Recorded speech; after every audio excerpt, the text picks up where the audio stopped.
All right. Hello, YouTube. Welcome to Geekery Abides, episode number 79. Hello,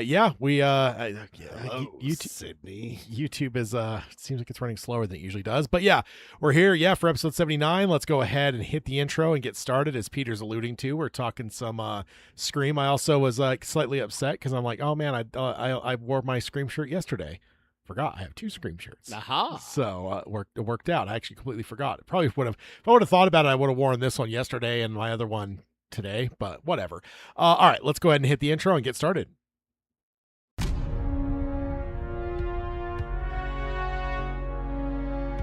He who is ashamed of his geekery has forgotten the face of Stan Lee.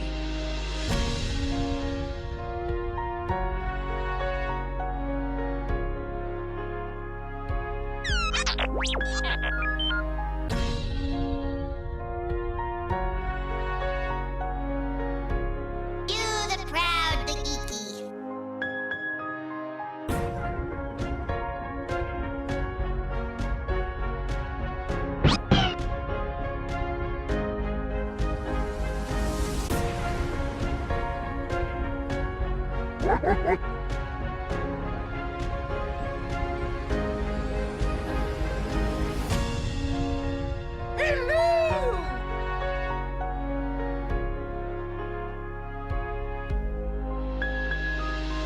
This is the podcast, Geekery Abides. All right, hello and welcome to Geekery Abides, episode number 79, where we are getting into spooky season here in the final day of February because there was a Friday the 13th this month, so There was. it's spooky season is justified. Not that I have to justify it. We were 'cause- supposed to record that weekend and we couldn't. Yeah, that's true. That was the horror. Is my internet went out. It was. That is quite a horror. That's what so- happened. That's why it happened. It was for spooky Friday the 13th. Yeah, too bad I don't have all the No Friday the 13th internet on- make Yeah. Tad go something.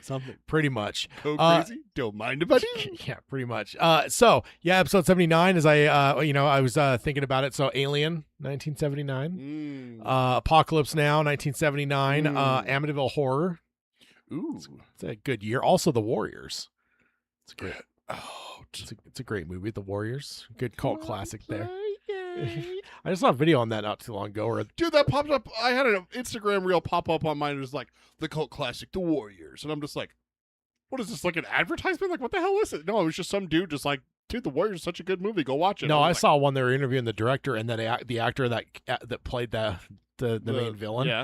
And they were talking about how that was actually completely like ad-libbed. Yeah. Like he was just supposed to like taunt them, but then he was just like he grew up in that area and he just knew they'd have like he called them like little midget beer bottles, so he Yeah. went under the freaking like boardwalk to find some, and like that whole thing was like all the actor. Oh, wow, that's crazy. So that's good stuff. All right, yeah, but I am Tad, and with me as always is Peter, and we Hello. are here for episode number 79, getting ready to cross over next episode into the 80s. So we're clocking these numbers in real good. All right, so of course on the YouTube side, if you want to subscribe, rate, and review, we'd appreciate that. And then or wait, did I say that right? Like, subscribe, ring the bell for notifications. I didn't. I said the wrong There it thing. is. On the other, if that first thing I would say is if you're on the podcast side, of course, do that on the podcast apps. On the YouTube side, like, subscribe, ring the bell for notifications. And then, in terms of if you want to contact the show, you can do that in any number of ways. The first way, of course, is to email. I mean, that's the primary way. Actually, we have we have a couple social media things, but nowhere near as much as some of our other podcasts and stuff.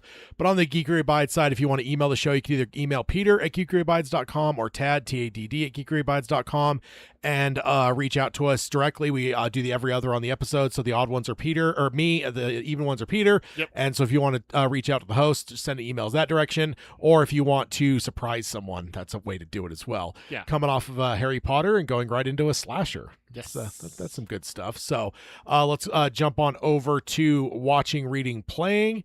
And so let's see. Not much since Yeah, we it's were all- here just a week ago. Yeah, it's only been a week, so it is a lot more threadbare, whatever as it might be otherwise. Yeah. I'll go ahead and hit mine. Mine's pretty quick. So I played Mario 64 I think one time in the last week. Okay. So not much, but that I also did start reading Needful Things. Oh, So okay. started that. Got a couple weeks now for that. Yeah. So, and then on the watching side, I did watch one episode of Star Trek Next Generation because largely I have decided to dive back in and watch The Institute. So I have one. You never finished the first season. No, so yeah, you're just gonna start it over. No. So the funny thing is like the reason that I was pissed off is because I tried to sign back in after like watching it like a few days later. I go back in and it was just saying start episode 1. I'm like, no, I'm not at episode 1. So I go in and I'm like, okay, I'm just gonna hit episode 3 because I think that's probably where I was at. And I pull up my app, go to the Institute. It says start episode 3. So then suddenly, after months, it now remembered where I was at. Oh, really? That's crazy. So, yeah, and I now have the finale left, which I might watch tonight. So, nice. Yeah, so I have been watching that pretty heavily. So, yeah, I think I've only watched Next Gen once. Also watched 1408 for our Dark Tower Hangout. And then, of course, Scream 7 in theaters last night. So that is, of course, checking my box for a new movie, unseen movie for the week. Go. So I am still running strong on that. I still believe I am undefeated when it comes to my goal. And yeah, and I did calculate the fact that, that sometimes it would have to be a brand new movie because there's a lot of movies coming out this year. Yeah. And I don't want to sit in a spot where I'm not going to count a theatrical new movie. If it's a new movie. That's the thing, is you're watching new movies. Yeah, so good stuff. And I haven't had any. Oh, well, I guess 1408 was a rewatch. So it was. Yeah. What about you? I literally have only been playing Arc Raiders. I haven't read anything. It's been 1 week. I guess I finished the Harry Potter full cast edition of the Goblet of Fire. I forgot. I did finish that. Which I don't know That's them 4. yet. That's 4. Jesus Christ, is it? I don't know why that feels like a earlier movie to me. The title. November, December, January, February. So we're on the 4th one being released. They're doing them every month. So next no, I'm just saying the title doesn't jive. Yeah. Like that just feels like it's like the second movie or something. Sorcerer's Stone, Chamber of Secrets, Prisoner of Azkaban, Goblet of Fire, Order of the Phoenix, Half-Blood Prince. And the only reason I ever remember the first one is because the fuck up British Sorcerer's title. Stone and Philosopher's Stone. Like literally, I'll be like looking at them like, wait, which one flips the name? Like, oh, it's that one. So that's the first one. Yep. And then from there, I'm lost. Yep. At some point, I might be able to memorize which is which, but right now is not that day. I've been reading them for over 20 years, so Yeah. So. Oh my God, it's close to 30. Because late 90s is when I started reading them. So. Yeah. Oh damn. Oh damn. Yeah. Yeah. Watching so that's the only thing I've been reading. I've only been playing Arc Raiders. I am so fucking obsessed with that game that I have not touched anything else. I haven't booted up Red Dead that I'm in the middle of a replay. I haven't played Quarantine Zone that I bought and was obsessed with there for a minute. I know you haven't been playing Red Dead because you have to rescue Micah. It's probably the last thing. No, I already did that. I'm past that. It's because they give you your second holster. Otherwise, you'd never do it. You would just skip that mission. I would. Honestly, I was thinking about doing a playthrough where I only roll with 1 6-shooter. Yeah, so you don't have to rescue Micah until you completely jam the game up where it's just like there's you like have to... nothing else I can do. Yeah, I got $7 million in money and just like, yeah, okay, I guess I'll go.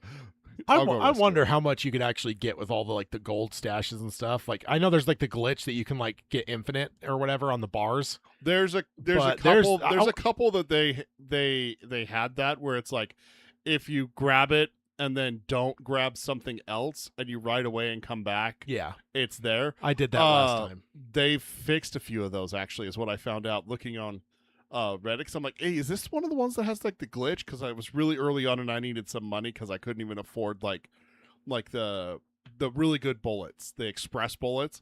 I couldn't even afford enough for my new repeater. I was like, oh shit, I need some money. I was like, where's that gold bar glitch? And I was like, oh yeah, the one down in Lippany. That's the one. It's like, nope, they patched it. I'm like, fuckers, go work on GTA 6. Don't patch this shit. God damn it.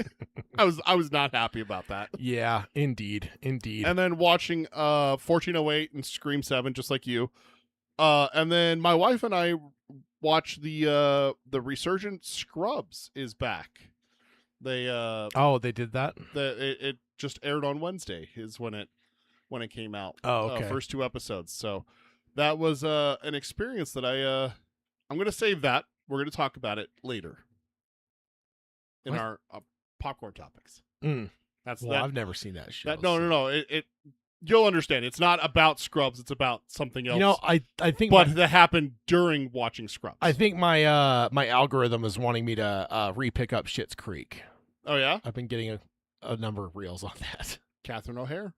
Yeah, and then she just passed away, so it's like no, and I genuinely enjoyed the show, but I was literally in the middle of watching it. I think I got distracted, and then in the midst of me being distracted, they flipped it from one streaming service to another, and so therefore wherever I was, I have no earthly idea where I left off with the show. Like even in the moment, then now that's been a couple years, so no, it's my I'm wife just gonna start watched that, and so I just kind of like from osmosis, she's watching something I'm playing. I caught several episodes. Seems like a really funny show. Yeah, no, I enjoyed every bit of it that I watched. Like, I think just like a new show came out, so I got distracted. And by the time I went back to it, it's like, oh, it's not on here anymore. If you ever need a 20-minute comedy, kind of like MASH, Simpsons, kind of like that, you should remember Scrubs. It's medical, but it's not too ER. It's not too Grey's Anatomy, but it does have like, it's more goofy than anything. So yeah, it might just be up your alley if you're ever looking for like, okay, I'll watch 2 episodes while I'm eating kind of thing. I've got a queue right now because I want to jump into Schitt's Creek again, and then the other one that I've been told about a lot in the last couple of years is Modern Family. I've heard that we talked about that last night. Yeah, I've heard a lot about that over the years, and that's been one I've been circling for a bit. I've seen a couple clips too, and it seems like there's a lot of awkward stuff in there. Yes. So.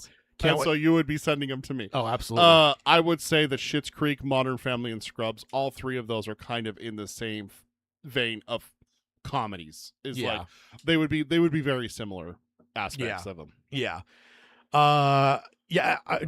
Remind me, Lydia, did I turn you on to Schitt's Creek? I feel like I may have mentioned it to you. I think you did. I know I did the good. She's here. She's in the chat. Yeah, she I know. Can tell us. Yeah, I know I did the Good Place, and then I think she ended up watching that because I think I recommended it. Maybe even she on the loves show. The Good Place. But she says she thinks she did. Yeah, I think I did on that one too, and I don't even remember how I found Schitt's Creek. I generally don't remember how I went around to it or not, but maybe it was Catherine O'Hara. Maybe I don't know. It could have been. Yeah. Well, also you like the dad too, don't you, Levy? Yeah.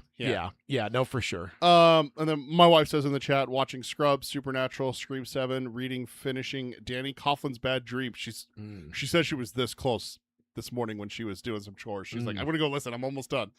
And then she's playing Disney Dreamlight Valley and Contraband Police. That's a fun game. Oh, she finished it. She said she finished it. Okay. Oh, finished. I misread what she wrote. She finished Danny Coughlin's Bad Dream. Oh, that's going to be a discussion when I get home. That's a good story. Such a good story. By the way, that's by Stephen King. I think we should start doing that when we say reading, just in case if anyone wants to look it up. So you said you were reading Needful Things, which is by Stephen King. Yeah. Shocker. We're Stephen King fans. Yes. Go check out our other show, Dark Tower Palaver. Yes, indeed. All right, so let's go ahead and jump on over to the main topic, which is Scream 7. So watched it last night with you and our movie crew. Went and saw it last night. Quite a big group of us too. It's the second biggest group we've ever had. You sure it's not the biggest? I think it's the second biggest because Chapter 1, we had 3 people that were not part of our movie crew coming. I don't remember that. Yeah, we had 2 coworkers and then Hayden's friend. We had a huge group. I was like, I don't know half these people. No, that's fair. So overall, I mean, I guess we can just dive right in. This is Scream 7. Spoilers or no spoilers? It came out yesterday. I think we'll maybe start with no spoilers. And then we can we're going to definitely get to spoilers. I don't think we can have a full-on discussion about it without diving into it a bit. But I would say first of all, of course, there is the baggage with this movie. There is. There's quite a bit of backstory that went into this. So go on. They tell the people that don't know, Tad. Yeah, so we had the whole new cast that came in with 5, yeah, because 4 was. This is the weirdest fucking franchise ever, man. In terms of we had the OG 3, 96, and then 97. A year later, they get the second movie out. And then they made a line about that in the movie too. Did you catch that? Oh, there was a lot in this. There was a lot of layered things in there. And as a one that's been I remember being back on message boards on Scream message boards back in 97, 98, even 96, I think. The early days of the internet, I was on message boards and stuff. They had a lot of deep cut stuff for fandom for sure. So, and then there was a jump, and then it went till 2000 until the third one, and then from there it was 2014. So it was a massive jump. Lord. After the third one, it didn't seem like we were ever going to get one, and it was always just going to be a trilogy. And then Wes Craven 2011 for Scream 4. Oh yeah, 2011. Either way, that's 11-year gap. I mean, for a horror movie, that's Jesus. And then it was another 11 years before Scream 5, 2022. Yeah, because then Wes passed away and stuff. So, and then we got the new cast, with kind of the legacy sequel realm with 5, 6, then 5, and then 6. They decided to lowball Neve Campbell, and then so she ended up just saying no because she's like, this is my franchise, like, and I think she even brought out in interviews where she basically said, like, do you think they ever treated Bruce Willis this way for any Die Hard movies and stuff? Yeah. Like, no, it's like his franchise. They're going to do whatever. Like, why am I getting lowballed? It seems kind of whatever. So she ended up not doing it. And so the main cast kind of took a little bit more center stage. And then they ended up Melissa. I always forget her last name. She was the main one. Barrera.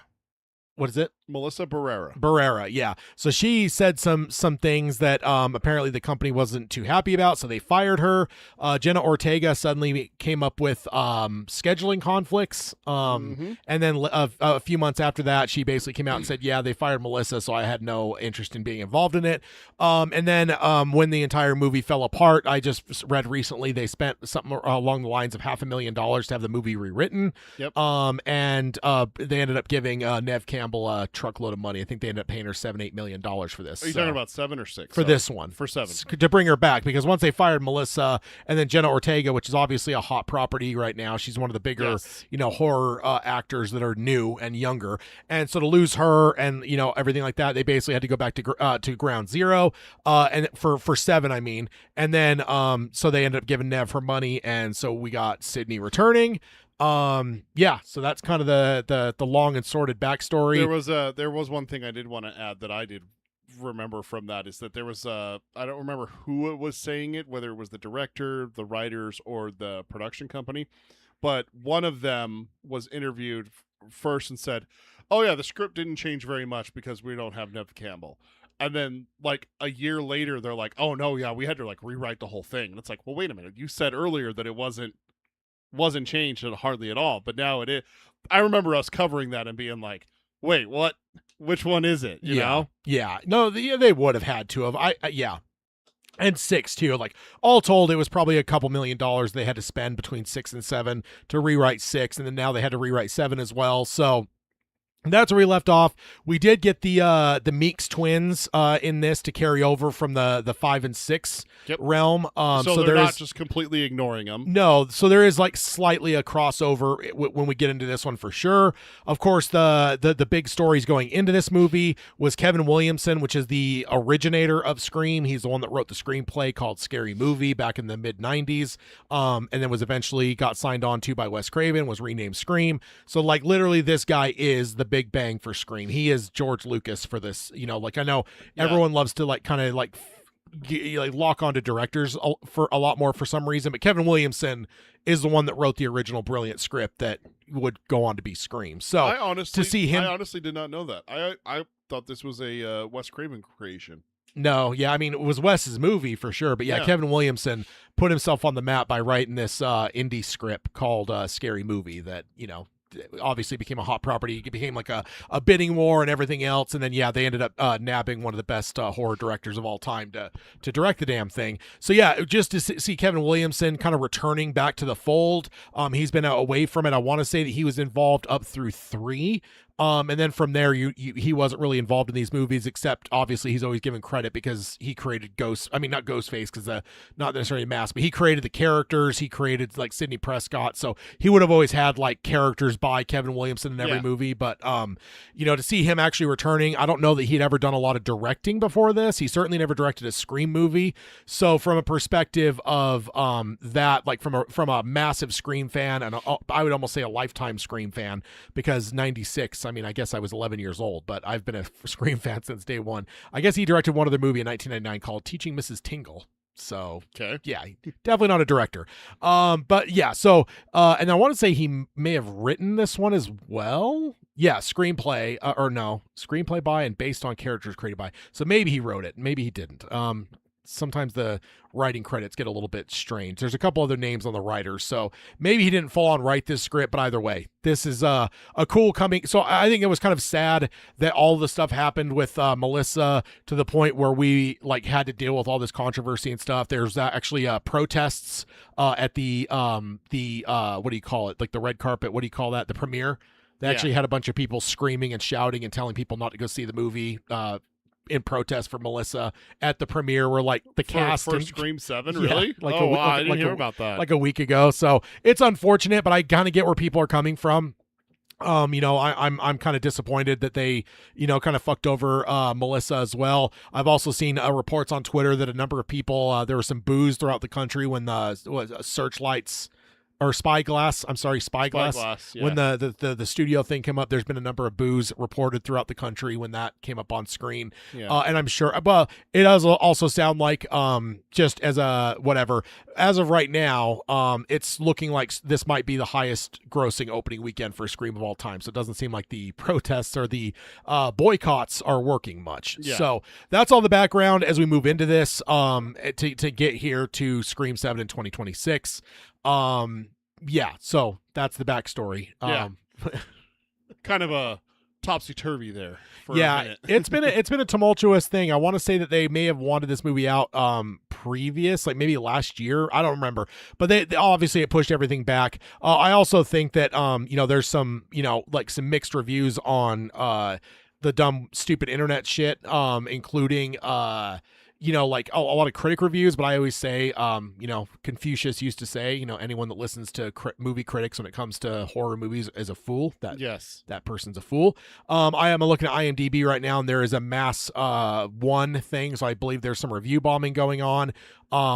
Not enough to like outweigh the fact that like the ones are lower than the 10s, and there's a lot of 6s and 7s and 8s and stuff. So, but I do believe that all those ones, there's a lot of review bombing going on for sure. Oh, and then I guess the other big thing is we heard about it. We covered it on the show a number of a year or so back that they were bringing back Matthew Lillard. Matthew Lillard. I was like Stu Macher. I'm like that's not his name. I knew right where you were going. I'm like that's not his name. And then we covered it on the show. They also announced some other people like the one that played her brother in Scream 3. That actor was reported coming Patrick back. Dempsey?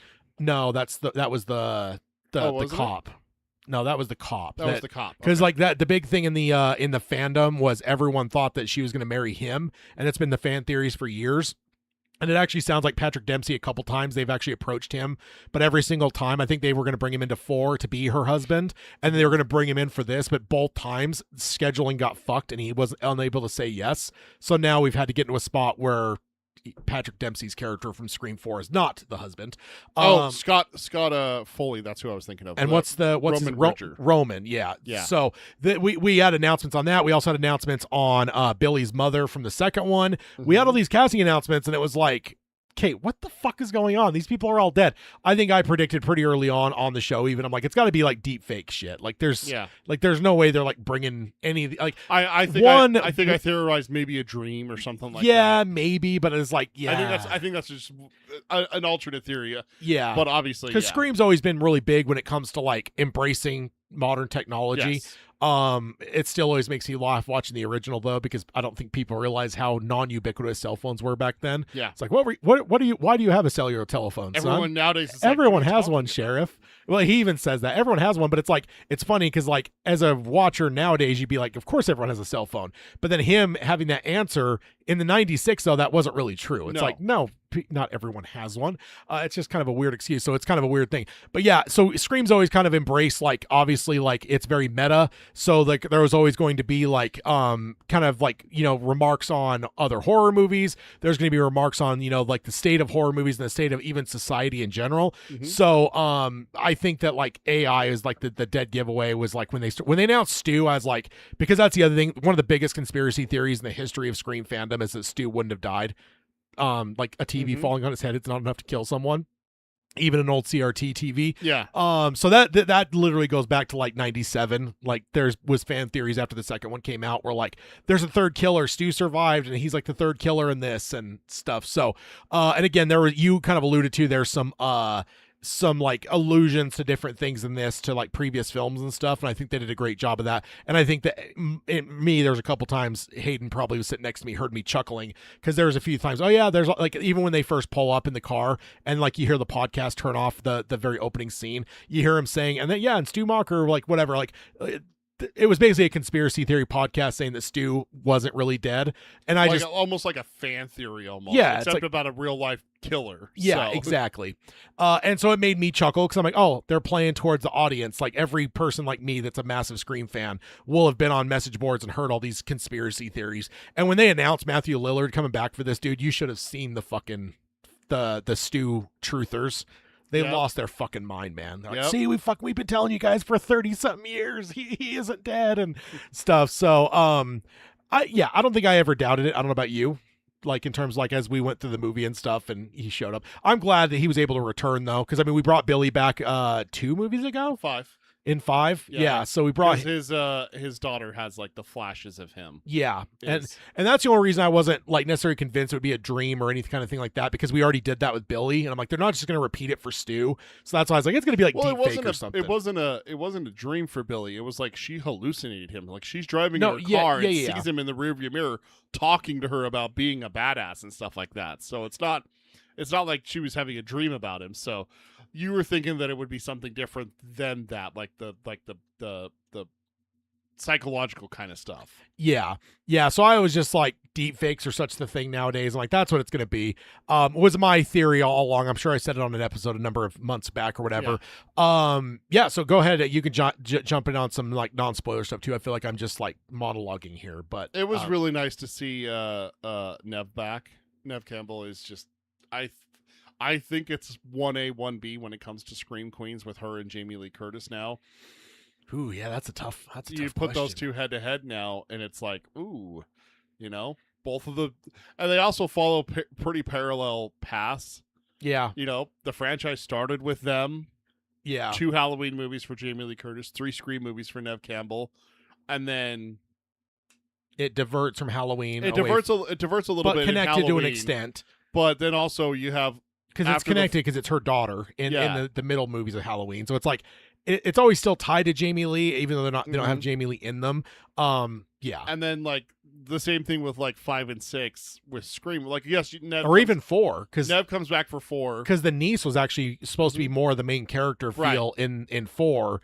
And Sydney was a little bit more of a back seat, where it's just like kind of legacy sequel before legacy sequels became like the vogue. The vogue, yeah. But like, yeah, it very much felt like Jill was a little bit more of the main character, and Sydney was kind of just that oomph to the movie. But then we got 5 and 6, and it's like, okay, yeah, we're moving on. Like new cast. Nev barely came back for 5, and she was barely in it and everything. And then 6, she's not in it at all, obviously for other reasons that aside from the story wanting it that way. Yeah. But I don't feel like 6 was necessarily like it didn't suffer. No, I loved 6. I really did. Like, I thought 5 and 6. I thought 4, 5, and 6 were still pretty good movies and everything like that. Yeah. Like, and then the same thing happens with Halloween. It's just like the only thing that's, I will say this, the only thing that Scream did better than Halloween is there is no confusion on the timeline. No. It's 1 through 7 no, for Scream. It's a single timeline for sure. Halloween, though, there's, 7 different timelines there could be? Yeah, there's like, 1 through, even just, so 1's always exists, and then it goes the realm that's 2, and then like, I think 2 pretty much carries a chunk of them except for the new ones. So you can divert 1 and then to the new trilogy. Yep. And then 1, 2, that's 1. 1, 2, and then H2O. Yep. And then you got 1, 2, 4, 5, 6. That's 3. And then 3. Rob Zombies. And then you have the Rob Zombies. There's 5 different timelines for Halloween that we just counted off the top of heads, and we might be missing 1 or 2. Yeah, probably. Yeah, there's some infographics out there that are pretty crazy. It's nuts with that. Yeah. So whereas Scream has been consistently, it's 1 through 7. It's straight through. Yeah, it's a consistent thing. We've not done any crazy reboots. Like we've done like, and again, it's funny we actually haven't though, because Scream is so like meta that I'm surprised at some point we haven't got like a a very stylized like reboot where you have a whole new cast or whatever. Yeah. I'm glad they haven't, but I'm just, because like Texas Chainsaw's done it, or Friday the 13th done it, Freddy's done it. Like every other slasher on the fucking face of the earth has been rebooted at least once, if not 5 or 6 times, if you're Hellraiser or Leatherface. But yeah, Scream has stayed fairly consistent and in line. So. And there's always the guessing of who done it with Scream, which is always kind of like the fun. I think with Scream is just like, all right, which one's the killer? Is it the boyfriend? Is not the boyfriend? Is it the boyfriend? It's only been the boyfriend twice. And so like in my mind, I'm like, they're never gonna do the boyfriend again. Like that's just and it took a long time before I actually got back around to the boyfriend in 5. I think it was 5, yeah. With the guy from fucking The Boys is the boyfriend. Jack Quaid. Yeah, Jack Quaid. I think it was 5. Yeah, it's 5, of course. Because it's the first one with Melissa, with Jill. No, not Jill. Jill's the fucking niece. I forget Melissa's name in the Scream series. But yeah, it's Billy Loomis's daughter. Carpenter. Sam Carpenter. Yeah, that's right. Yeah. So like she's with him. So, but it took up until 5 to finally go around to that. But they brought a suspicion on the boyfriends all along. In the second one, she thinks it's the boyfriend. In 3, actually, no. Did she even have? She doesn't have. She does. She flirts a little bit with the cop, which is Patrick Dempsey's character. But yeah, no, there isn't really the boyfriend element. But then in the third, in 4, it's like Jill, who's your boyfriend. Like you need to suspect him, and it's not the boyfriend, it's Jill. And then 5, it's the boyfriend. Then 6, it's not, of course. And yeah, so I don't know. I guess maybe I wouldn't say that like it's untouchable, but it's certainly too obvious. Yeah. So, yeah. But it's been hit twice out of 7. So I mean, yeah, but then it's not been the other 5 out of 7 times. So. Oh man, I'm trying to think how far we want to go before we dive into spoilers. I mean, overall, give me your overall like where does it fit? Does it fit with like 1, 2, and 3 are fantastic. 4, 5, and 6 are good. I love them all, man. I really love all these movies. I will say this might be the weakest of them so far, but like in the realm of what slashers usually when you see a fall off, like the fall off in slashers gets really fucking steep, and I don't think this is anywhere near. I think I like on my my letterbox, I think I ended up putting it at like a 7 out of 10. Which is like 3.5 stars. So, and that's about what it feels to me. Like, yeah, like whereas like a lot of the like Scream ones, like probably a 9 or 10 out of 10. And then like, yeah, a lot of the others are probably 8s or, whatever. But yeah, this one's 7, like, but I don't think it's nearly as bad. I mean, there's some, there's some, I don't know, poor reviews out there to some extent. I actually haven't looked up now the audience scores to be out because I know the critic scores were kind of like not looking great. It's really good. Yeah, that's what I wondered if that was what would happen. I had it pulled up. I accidentally closed it. You looking at the dumb fucking fruit website? Yep. Yeah. It says it is stupid pop up. 78%. Yeah, 78. So, yeah. That is not bad, especially for a horror movie. No, and no, yeah, no, that's actually really good for. And yeah, so I don't know where the critics are coming from because like, yeah, I love this this movie a lot. I enjoyed it. Like I said, I would still say Scream is probably the most undefeated horror franchise that's ever existed. Like especially slashers. Horror is hard to say because maybe there's some horror out there, but I would say that slasher 100%. But even horror, I'd put this up against virtually anything. I mean, maybe the Romero zombie movie is the only thing you're going to probably throw at me that might make me question that a little bit. The Conjuring. Yeah, but you have all the spin-offs, man. The spin-offs aren't that good. Spin-offs are spin-offs. Conjuring 4. Yeah, and Conjuring, like, proper Conjuring, the 4 Conjuring movies. What is it, 4 or 5? There's 4. The 4th one just came out. Is it? I don't know why I think there's 5. No. But even that, like the last one, like I feel like was a much weaker entry than the rest. I feel like they went way too hard into like lovey-dovey shit. I'm not saying versus, it's better. I'm just saying if you want competition, I would be hard pressed to say that the Conjuring series isn't a solid 4. I think it's Scream versus, and also you're talking 7 movies for Scream too. So like in terms of like again horror, there's a pretty sharp drop off at some point usually. Yeah. Usually it's after the first or second one. But Scream has held a very consistent quality in my mind, and also like untouched cast for the most part. Like the fact that we've largely had the same cast all the way through. Courtney Cox has been in every film now. She's the only through line now. In terms of like, because you lost Sydney in the one movie, and like I remember saying that when 6 came out, where it's like, oh yeah, so we got that. But like, you know, what do you got? Like Jamie Lee Curtis is in, what do we count? 1, 2, H2O, 8, and then oh yeah, she has the cameo in 8. So Uh-huh. so I guess she did okay. But usually it's like is it what's her name? The main girl in Freddy, is it Tina?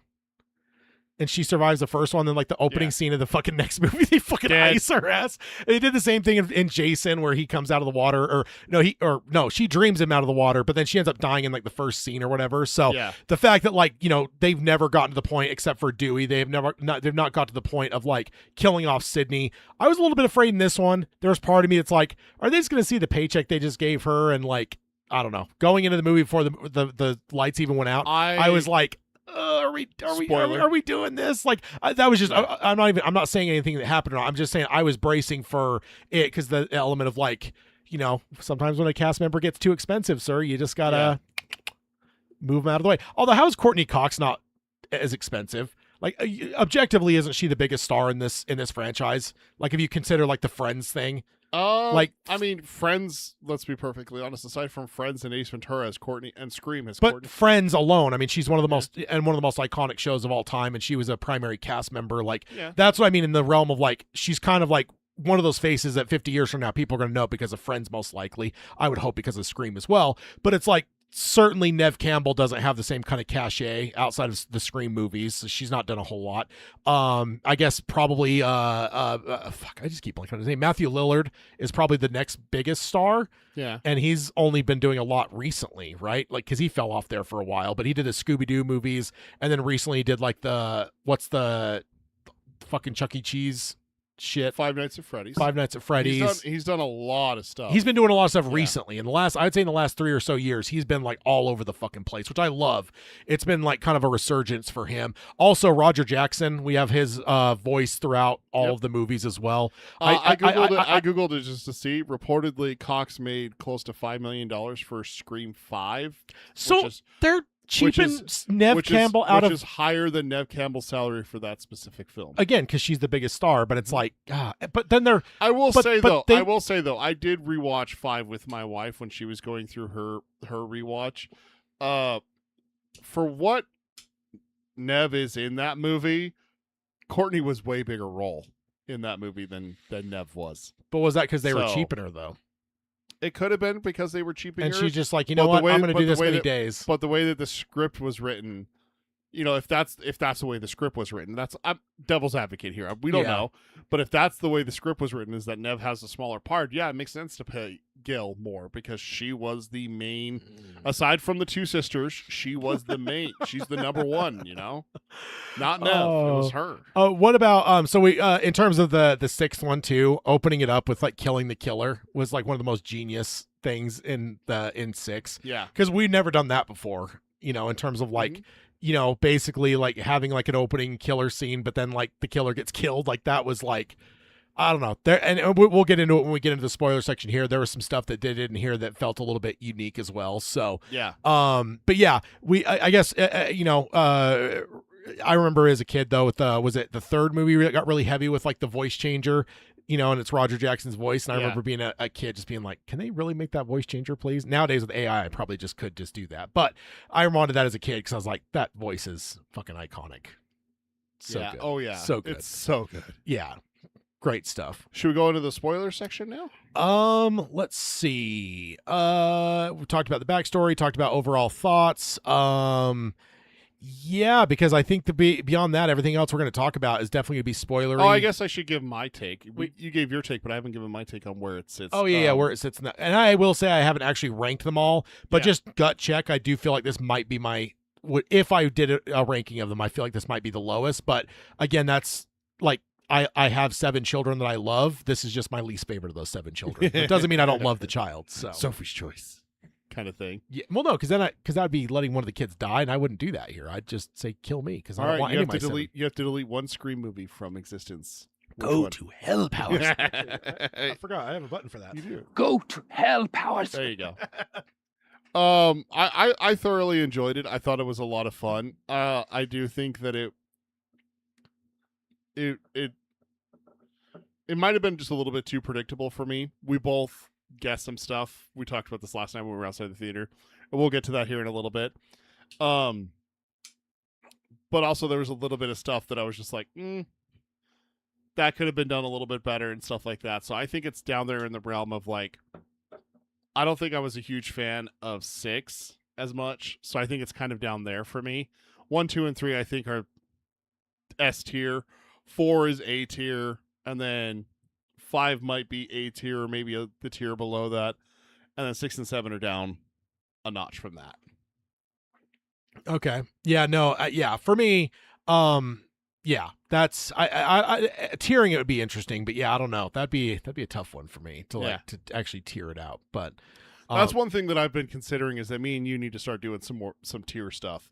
Instead of just top 10s, we could look at doing tier stuff of like I did that when I was doing it solo for a bit. Yeah. I had like a graphic where I basically went through and like did the S A B C whatever type thing. So yeah, it's something I've definitely done. I don't know if I still have the graphic or not, but yeah, no, that's definitely something we could do. We should.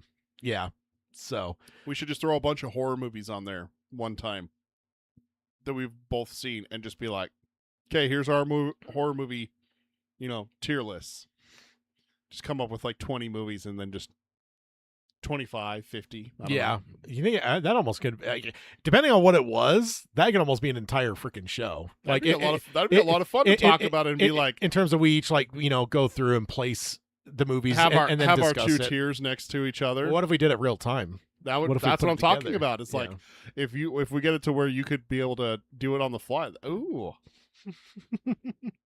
There we go. I like that idea. Yeah. But I think we should go into the spoiler section now because I almost said something just now. So all right. Yeah, let's go on into the spoilers. I mean, it's or actually the only other thing I would say is that Joel McHale, that was kind of strange. Like for the husband. I love Joel McHale. Like I don't have anything against him, but again, like the fan theory side, it's always been Patrick Dempsey. So like and then the fact that he was a cop too, I'm like, this is like Patrick Dempsey's role. They should have just recast. They should have just recast it and just named him that, and that's just what he looks like now. Yeah, that's what happened. Something. Oh, also before we go into the spoiler section, yeah, Scary Movie 6. Oh my god, trailer. I can't wait. Because apparently that hasn't been released online. They just put it with Scream, really? And it's not been released online yet. Might be in a couple days. I saw an Instagram reel with it. It's been bootlegged, but it's not. It was not officially released. Although one of the Wayans brothers, after it got bootlegged, put out a bootleg himself. So now there's like, they would. Yeah. So that's funny. But yeah, I do want to mention that because like obviously they're very tied together, and yeah, it looks fucking incredible. I'm not gonna lie. So we stand outside the theater and we always talk about the movie, the movie crew, all of us. And then when me and my wife get in the car, we usually get in the car and we have further discussion about what was discussed and other things that pop into our head after that we didn't think about. And I will say that majority of the ride home yesterday may have been talking about Scary Movie instead of Scream. Take my strong hand. The dildo. Oh, it's gonna be terrible. It's gonna be amazing. I can't wait. And then what is it? It's like, it'd be like a Scream without Nev Campbell. Yeah. Also Scream 6. So Scream 6. And they put that in the trailer specifically knowing that this is going to get tagged with Scream. So yeah, no, good stuff. All right, let's jump on over into spoilers territory then. Yep. So yeah, now all bets are off. We can discuss whatever we want to discuss. If you're listening to the podcast, maybe throw in the description if you can where we stop talking about Scream. Oh, like for the overall, like when we move to the next, like yeah, because there's going to be other stuff that we talk about after Scream. Oh yeah, I always do that. I'm not going to make a mark on the spoiler section though necessarily. So and that's only on the YouTube side. That doesn't work on podcasts like the timestamp. Might have to just skip forward. Good luck, podcasters. yeah. I mean, I'm trying to think.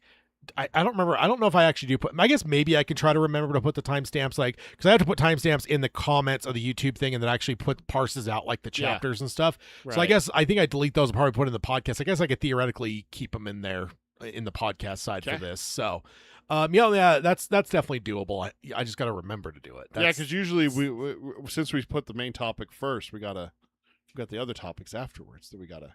I mean, assuming we don't just sit here for the next however long and talk about Scream. We might. You never know. It is us. Arwen Baggery is rarely let us down, and I don't think it's ever let us down on a podcast. Nope. Actually, let alone in real batting life. I 1,000. mean, we used to do 8-hour shifts and stuff, and yeah, I don't Talk think the entire time. I don't think there's ever a time that we sat there and went, well, we have nothing left to talk about. Well, Ted, it's been nice knowing you. We talked about everything we need to talk about. Good day, sir.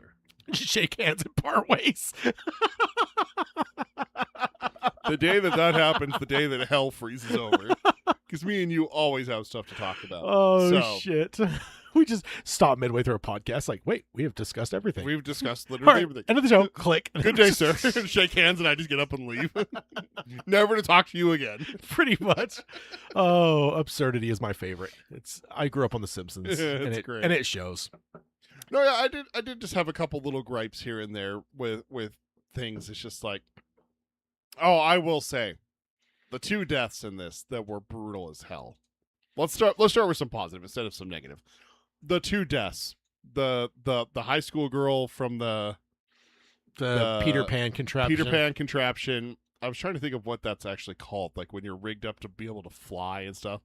Her being rigged up to be able to fly. her Tinkerbelling all over the place. I've only and ever just- seen those oh things with my like Peter God. Pan, so yeah. Oh my God, that was brutal. And then I'm like, that's it. I think I even said this last night. I'm like, that's the kill for the movie. And then we get the beer tap.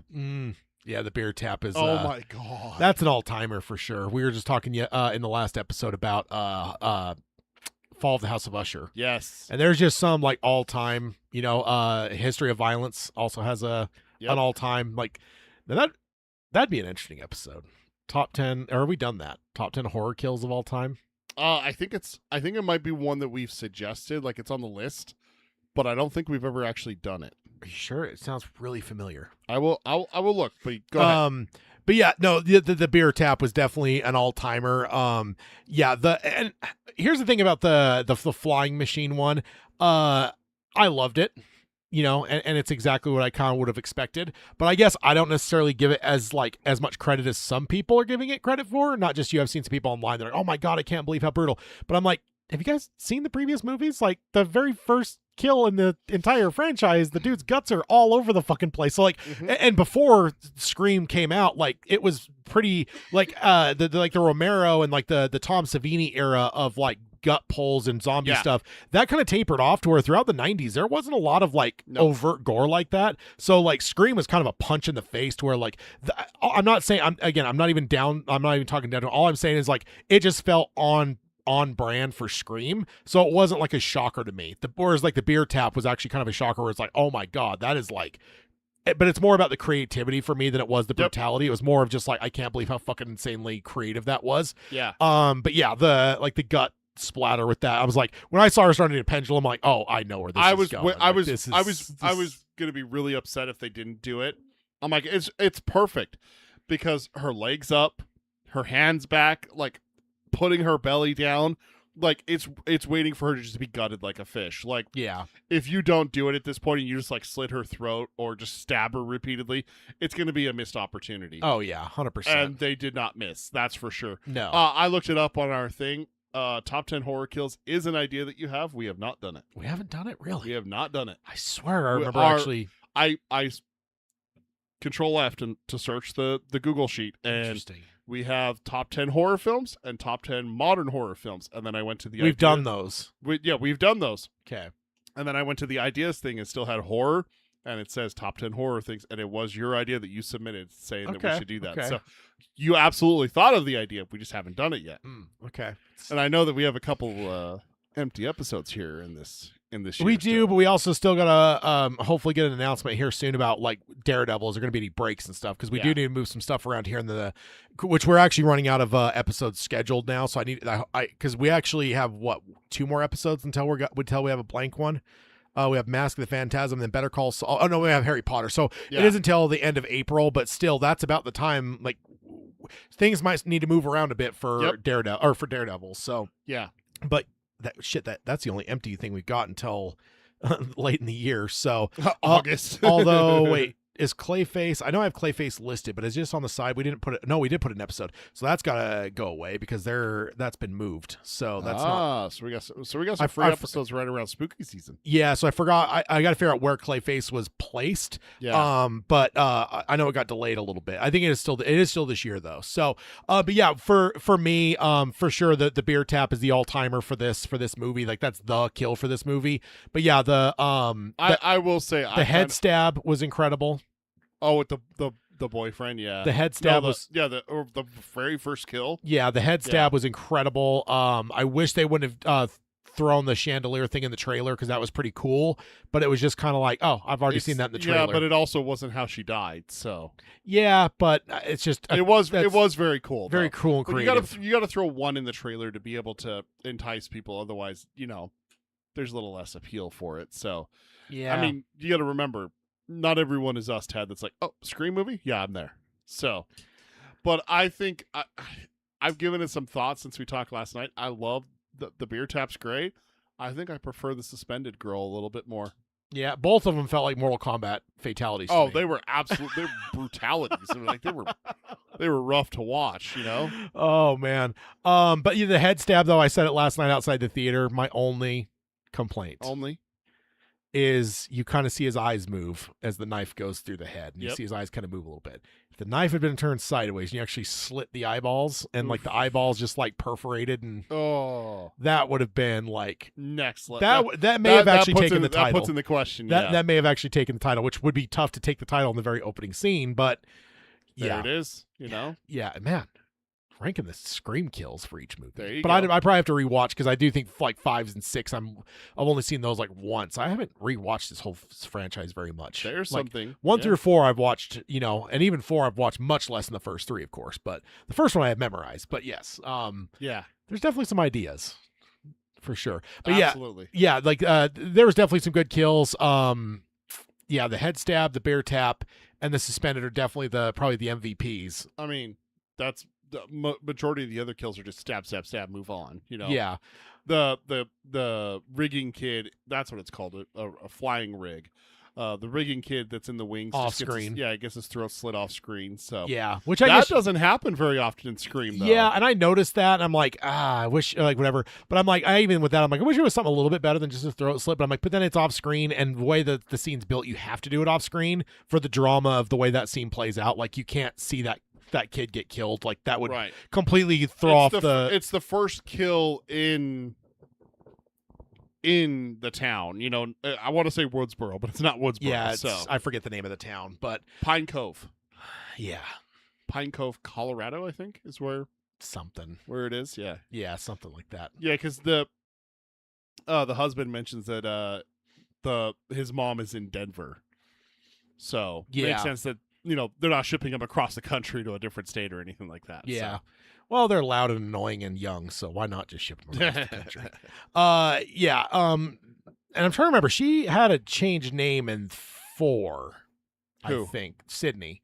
So in this one, she actually went back to her real name because, like, in 4, it was kind of like Laurie Strode in H2O, where she had like completely changed her name. It was an assumed identity and all that kind of stuff. So, like, and I'm sure she had her name returned because I mean she's too popular to not be known. So I'm sure it's kind of like Henry Hill. You finally just give up on witness protection because it's like you're fucking Henry Hill. Like everyone knows who you are. And so like it was definitely interesting. But the marriage thing threw me off because they kept calling her by the different name. I'm like, so are they just like pretending that she has a different identity still, even though everyone knows that she's Sydney Prescott? And then it was like only like 3/4 of the way through, and like somebody mentioned like her like Sydney Prescott whatever Summers, whatever the last name was, and I was like, or Evans. And I was like, oh okay, it's because she's fucking married. I was like, I thought that they were all just like wink wink nod nod, like, oh, your chosen name is this fake Evans. name. Yeah, for sure. Yeah. So what did you think of the opening scene? I already kind of talked about it a bit. I told Hayden, I was like, I wish that was a real thing for an Airbnb. It seems kind of fun that it was, the Scream Airbnb Woodsboro. I question though, what's it doing out in the middle of the fucking woods? It was way out there. Yeah, what the house wasn't the first one. No, it was in a suburb. It was it was down the road from people and everything like that, but it wasn't the actual house. So They just went and built a house randomly out in the middle of nowhere. No, that would have been the real house. That was the idea. That was the real house? Because remember, Dewey and Gail, when they're walking, when the kids go to see the dead principal, it's just like woods and shit. Like, that was the whole thing about his house. I just didn't realize. I thought it was a house made to look like it because the way the guy was acting, he's like, oh my God, it looks like it, But because we see that house in 5. Because the thing is, they're watching stab movies, so they would have seen a recreation, and now they're seeing the real thing. So it's don't we see that house in? We find out that someone's living in that house. Yeah. No, 100%. Isn't that in 5? Yeah, we've been to that house a bit, but like, and I think in the it's been completely like remodeled and everything. In the original Woodsboro, well, probably because somebody bought it and then moved it back to the original way. But Woodsboro is definitely very I almost want to say it feels rural to me in the first movie, because like Casey, they're like, the police will never get out here in time. Yeah. Sydney's clearing the fuck out. Right. Away. So like, it feels like it's kind of like one of those like kind of spread out communities where it's like it's not just like, we do see some suburbs like near the school, but I feel like, it's, I don't know. In the first movie, that's always tripped me out a little bit. I understand what you're saying about the first movie, but I'm talking about like Scream 5. It seems like there's like houses on either side. Like in the first movie, it was built out there, and it was kind of out of the way and everything like that. But then, like, in the years in between Scream 1 and Scream 5, it's like it happens here, like it's happened here in the Valley. Like, the houses spring up on either side. Like, the suburbs come to that area. I don't remember 5 well enough, but here's the question, though. So, stab is something you got to be accounting for a bit, because there's all the movies, and it's, like, just as popular in their world as it is in our world. Yeah. But in reality, that's, like, Jeffrey Dahmer's house. Like, there was real murders there. So like Jeffrey Dahmer's apartment. Yeah. So would you stay in a place like that? No. No. What if it were in that kind of reality where like real murders had happened there, but then movies, like wildly successful movies, have been based on it? No. So then it's like I guess Amityville Horror. Would you stay in the Amityville Horror house? No. Why not? Because that would be fun. Things happen there, Tad. What if you saw the pig? That'd be fun. Exactly. I don't want to see the pig. Why not? Bad things happen to people who see things like that, Tad. Well, I don't understand this thought process for you. Is that you think that nothing bad is going to happen to you because you're a fan of it? You're the first to die. You think so? You're the beer tap kid. I mean, he's obsessed with the true crime stuff and everything like that of the Woodsboro murders and stuff, and Sydney. And look what happens to him. That's you. I mean, in your twisted version of reality, I'm an asshole. So you would see me as the first victim. That is not twisted. The person who's obsessed with it never comes out well. Either A, they're the killer, or B, they get the most gruesome death. You know what? Actually, speaking of that, sorry, that just sparked a thought. The one that shocks me that didn't die was the drama teacher. He had some fucking asshole lines. They were setting him up for a gruesome death. I was like, they're setting him up for like a Halloween 6 level kill here. Because there was like multiple times he said shit that it was like, oof, like what the fuck? I think that if he had bullied the son, then he would have, because the mom was the killer. I'm just saying from a movie perspective, not in universe, but from the movie perspective, like he had a couple lines where it's like in horror movies, and maybe they did that on purpose, where they're just like wanting you to think that he's going to get some gruesome death. But like, hey, you know what? I saw a thing saying that they're reportedly already working on a Scream 8, so fingers crossed, right? Yeah, I saw an interview with Williamson where he said there was actually Nev that came up with some ideas that were very titillating, and said it really is up to the audiences and whether the audiences, flock to 7 or not, and whether they want to see more. And like I said, as of right now, the tracking is showing like this might be the highest opening weekend for a Scream ever. So hell yes. So yeah, I'm pretty sure 8 is going to be happening. So, but yeah, the drama teachers kind of surprised me, because there was a few lines from him where I was like, okay, this guy's getting something good. This guy's a dick. Like beer tap, like I would have expected that for him, even though that doesn't make sense for the scene because he wouldn't have been there. But like that level of kill felt like was deserved for him because he had a couple lines there. So I don't know if Kevin Williamson was doing that on purpose, where he's just like, oh, every horror fan's gonna know like the real big asshole is just earning a huge kill. That's what so happens, I'm gonna make a huge asshole and then not kill him to subvert expectations, maybe. Yeah. But like, yeah, that might be the only way that you survive that kind of thing. Yeah, so subverting expectations. Yep. Also, some fandom things. The Meeks girl, I don't remember the Mindy. names. I just looked at it. That's the only reason, right? Don't be impressed. It's in a lot of the social media stuff. The joke is that she always guesses poorly. So Yeah. the fact that they actually like put a hat on that and like the brother makes fun of her where it's like you always suck at guessing or whatever. Like Yeah. there was a line in there that's like You've been wrong every time. exactly. Kind of Yeah. So that felt thing. And very she's like rude. yeah, that felt very like awesome for the Yeah. for like the fandom. Obviously the Billy and Sydney scene was pretty much recreated, and then Sydney's smart enough to know that the boyfriend was there. So No. like I leaned over to my wife. That might be one of my. Let me get my 2 or 3 little nitpicks out of here. That might be one that I'm just like, are you serious? She heard him. That's what it kind of conveys, is that she heard him in the house, and that's why she came. What the fuck, dude? Sydney Prescott has fucking cameras covering every inch of her house. well, that's probably why she knew. So, but they never say it. So, But it's implied. I mean, look at all the cameras. So it's yeah. like yeah, she was just like, oh, look at that. Motion detected, motherfucker. And then she just waits. She's like, all right, I'll let him kiss for a second. Now Go. Yeah, No, exactly. she should have been in there the second that she saw. Because she waited too. Because No, if she wait, she waited. That's why I'm thinking She she waited. waited. No, she waited because even the scream, there was too much of a delay from the scream for her getting there that she's waiting on purpose. Yeah, Because like think about how fast her dad got there and stuff. Like a scream, and especially for Sydney Prescott, way Yeah. more than even her dad would have been. She would have been there like on. she's but like, it's just but her dumb boyfriend. She knew, and like and I think she even timed how far she was going to get there to where it's like, I'll let you have a little bit of like kissy or whatever conversation, but Yeah. like I'm cutting this off before it gets any like. Yep. So that's how I interpreted this scene, because it's just like and then throughout the movie it's like cameras everywhere, alerts everywhere. I'm like, Yeah.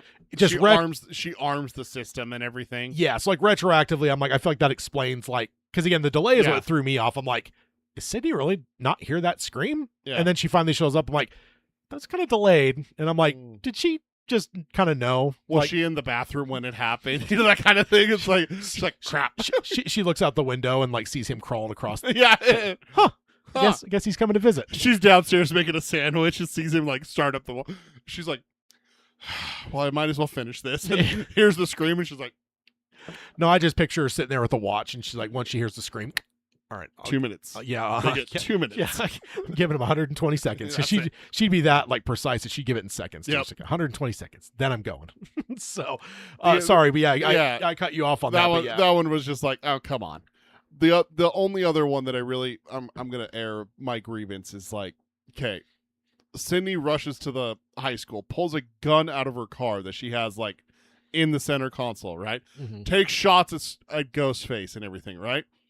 They go home, and the first thing she does is unarm herself.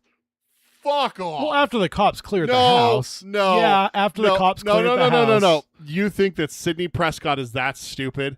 After the cops You cleared think the that house. she's going to be like, nope, I'm going to unarm myself. She should be carrying a gun on her person for the rest of the movie. She should be sleeping with 3 guns under her pillow, 1 gun on her nightstand, and 1 gun still strapped to her. But here's the other thing. The cops cleared the house.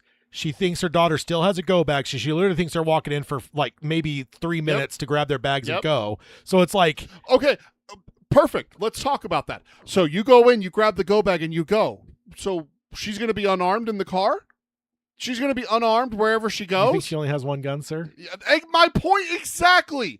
That's why that scene after that makes no sense. You don't think that center console is like the police cruisers where they got like 5 Glocks side by side? No, she doesn't have 5. And if she has 5 guns in there, why not take one with you? That's what I'm saying. It's illogical Also, that she has a panic room in her house that her daughter doesn't even know about, an escape wall and everything like that. And then she walks into her own house after an attack where the killer's not dead and unarms herself. She puts that gun away somewhere? No. Not my Sydney Prescott. She's not that dumb. That's one of the things that Sydney Prescott has never been. Also, she has the chief of police there too, so it's not downstairs. Like no, I see. That's and then also like the he says like, I thought you turned off the light. No, you did. That's where I'm saying I was fully expecting Sydney to pull out her gun and be like, all right, let's go. And then she doesn't have a gun. I'm like, what the fuck? She unarmed herself?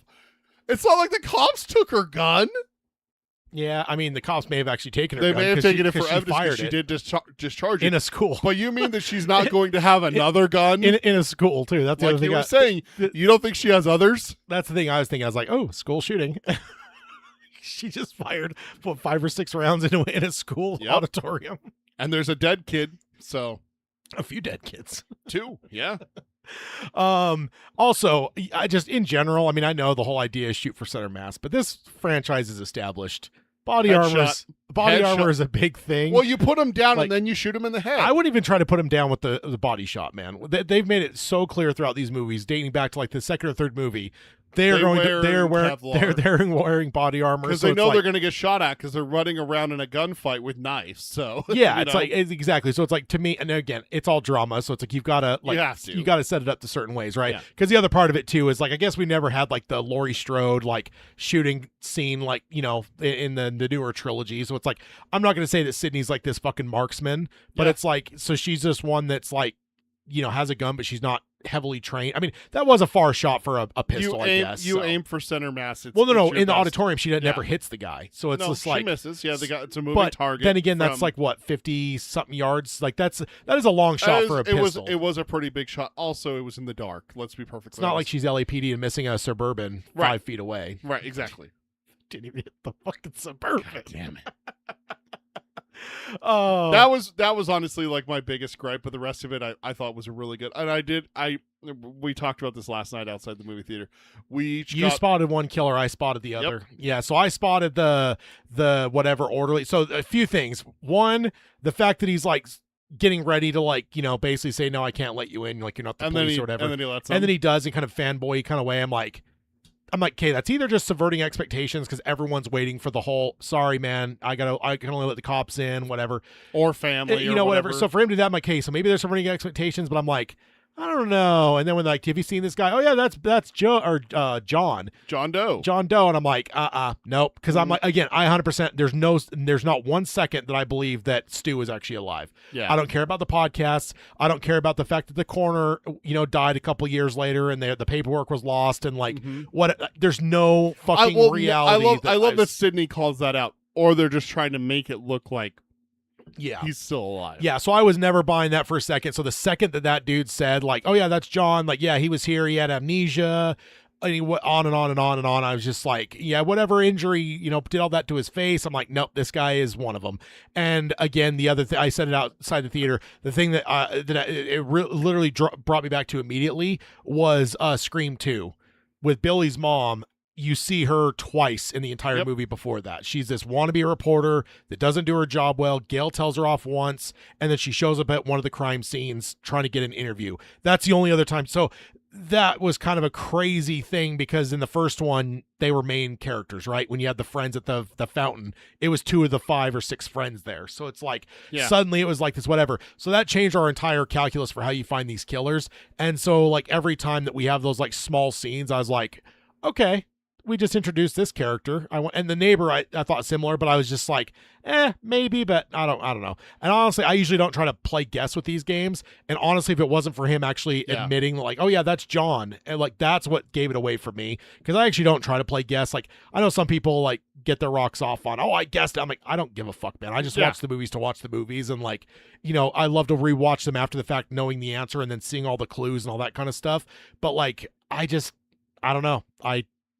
Even in the first one, I remember watching it in '96, just being like, "I'm not trying to guess who the killer is. I don't give a fuck. Like, I'm here to see people get disemboweled." So, which we did see. Yes, in the very first scene, love it. Did you see? Not I the don't know. first scene. I don't know if you saw that. They Not the first scene. what No one got disemboweled in the first scene. of the first movie?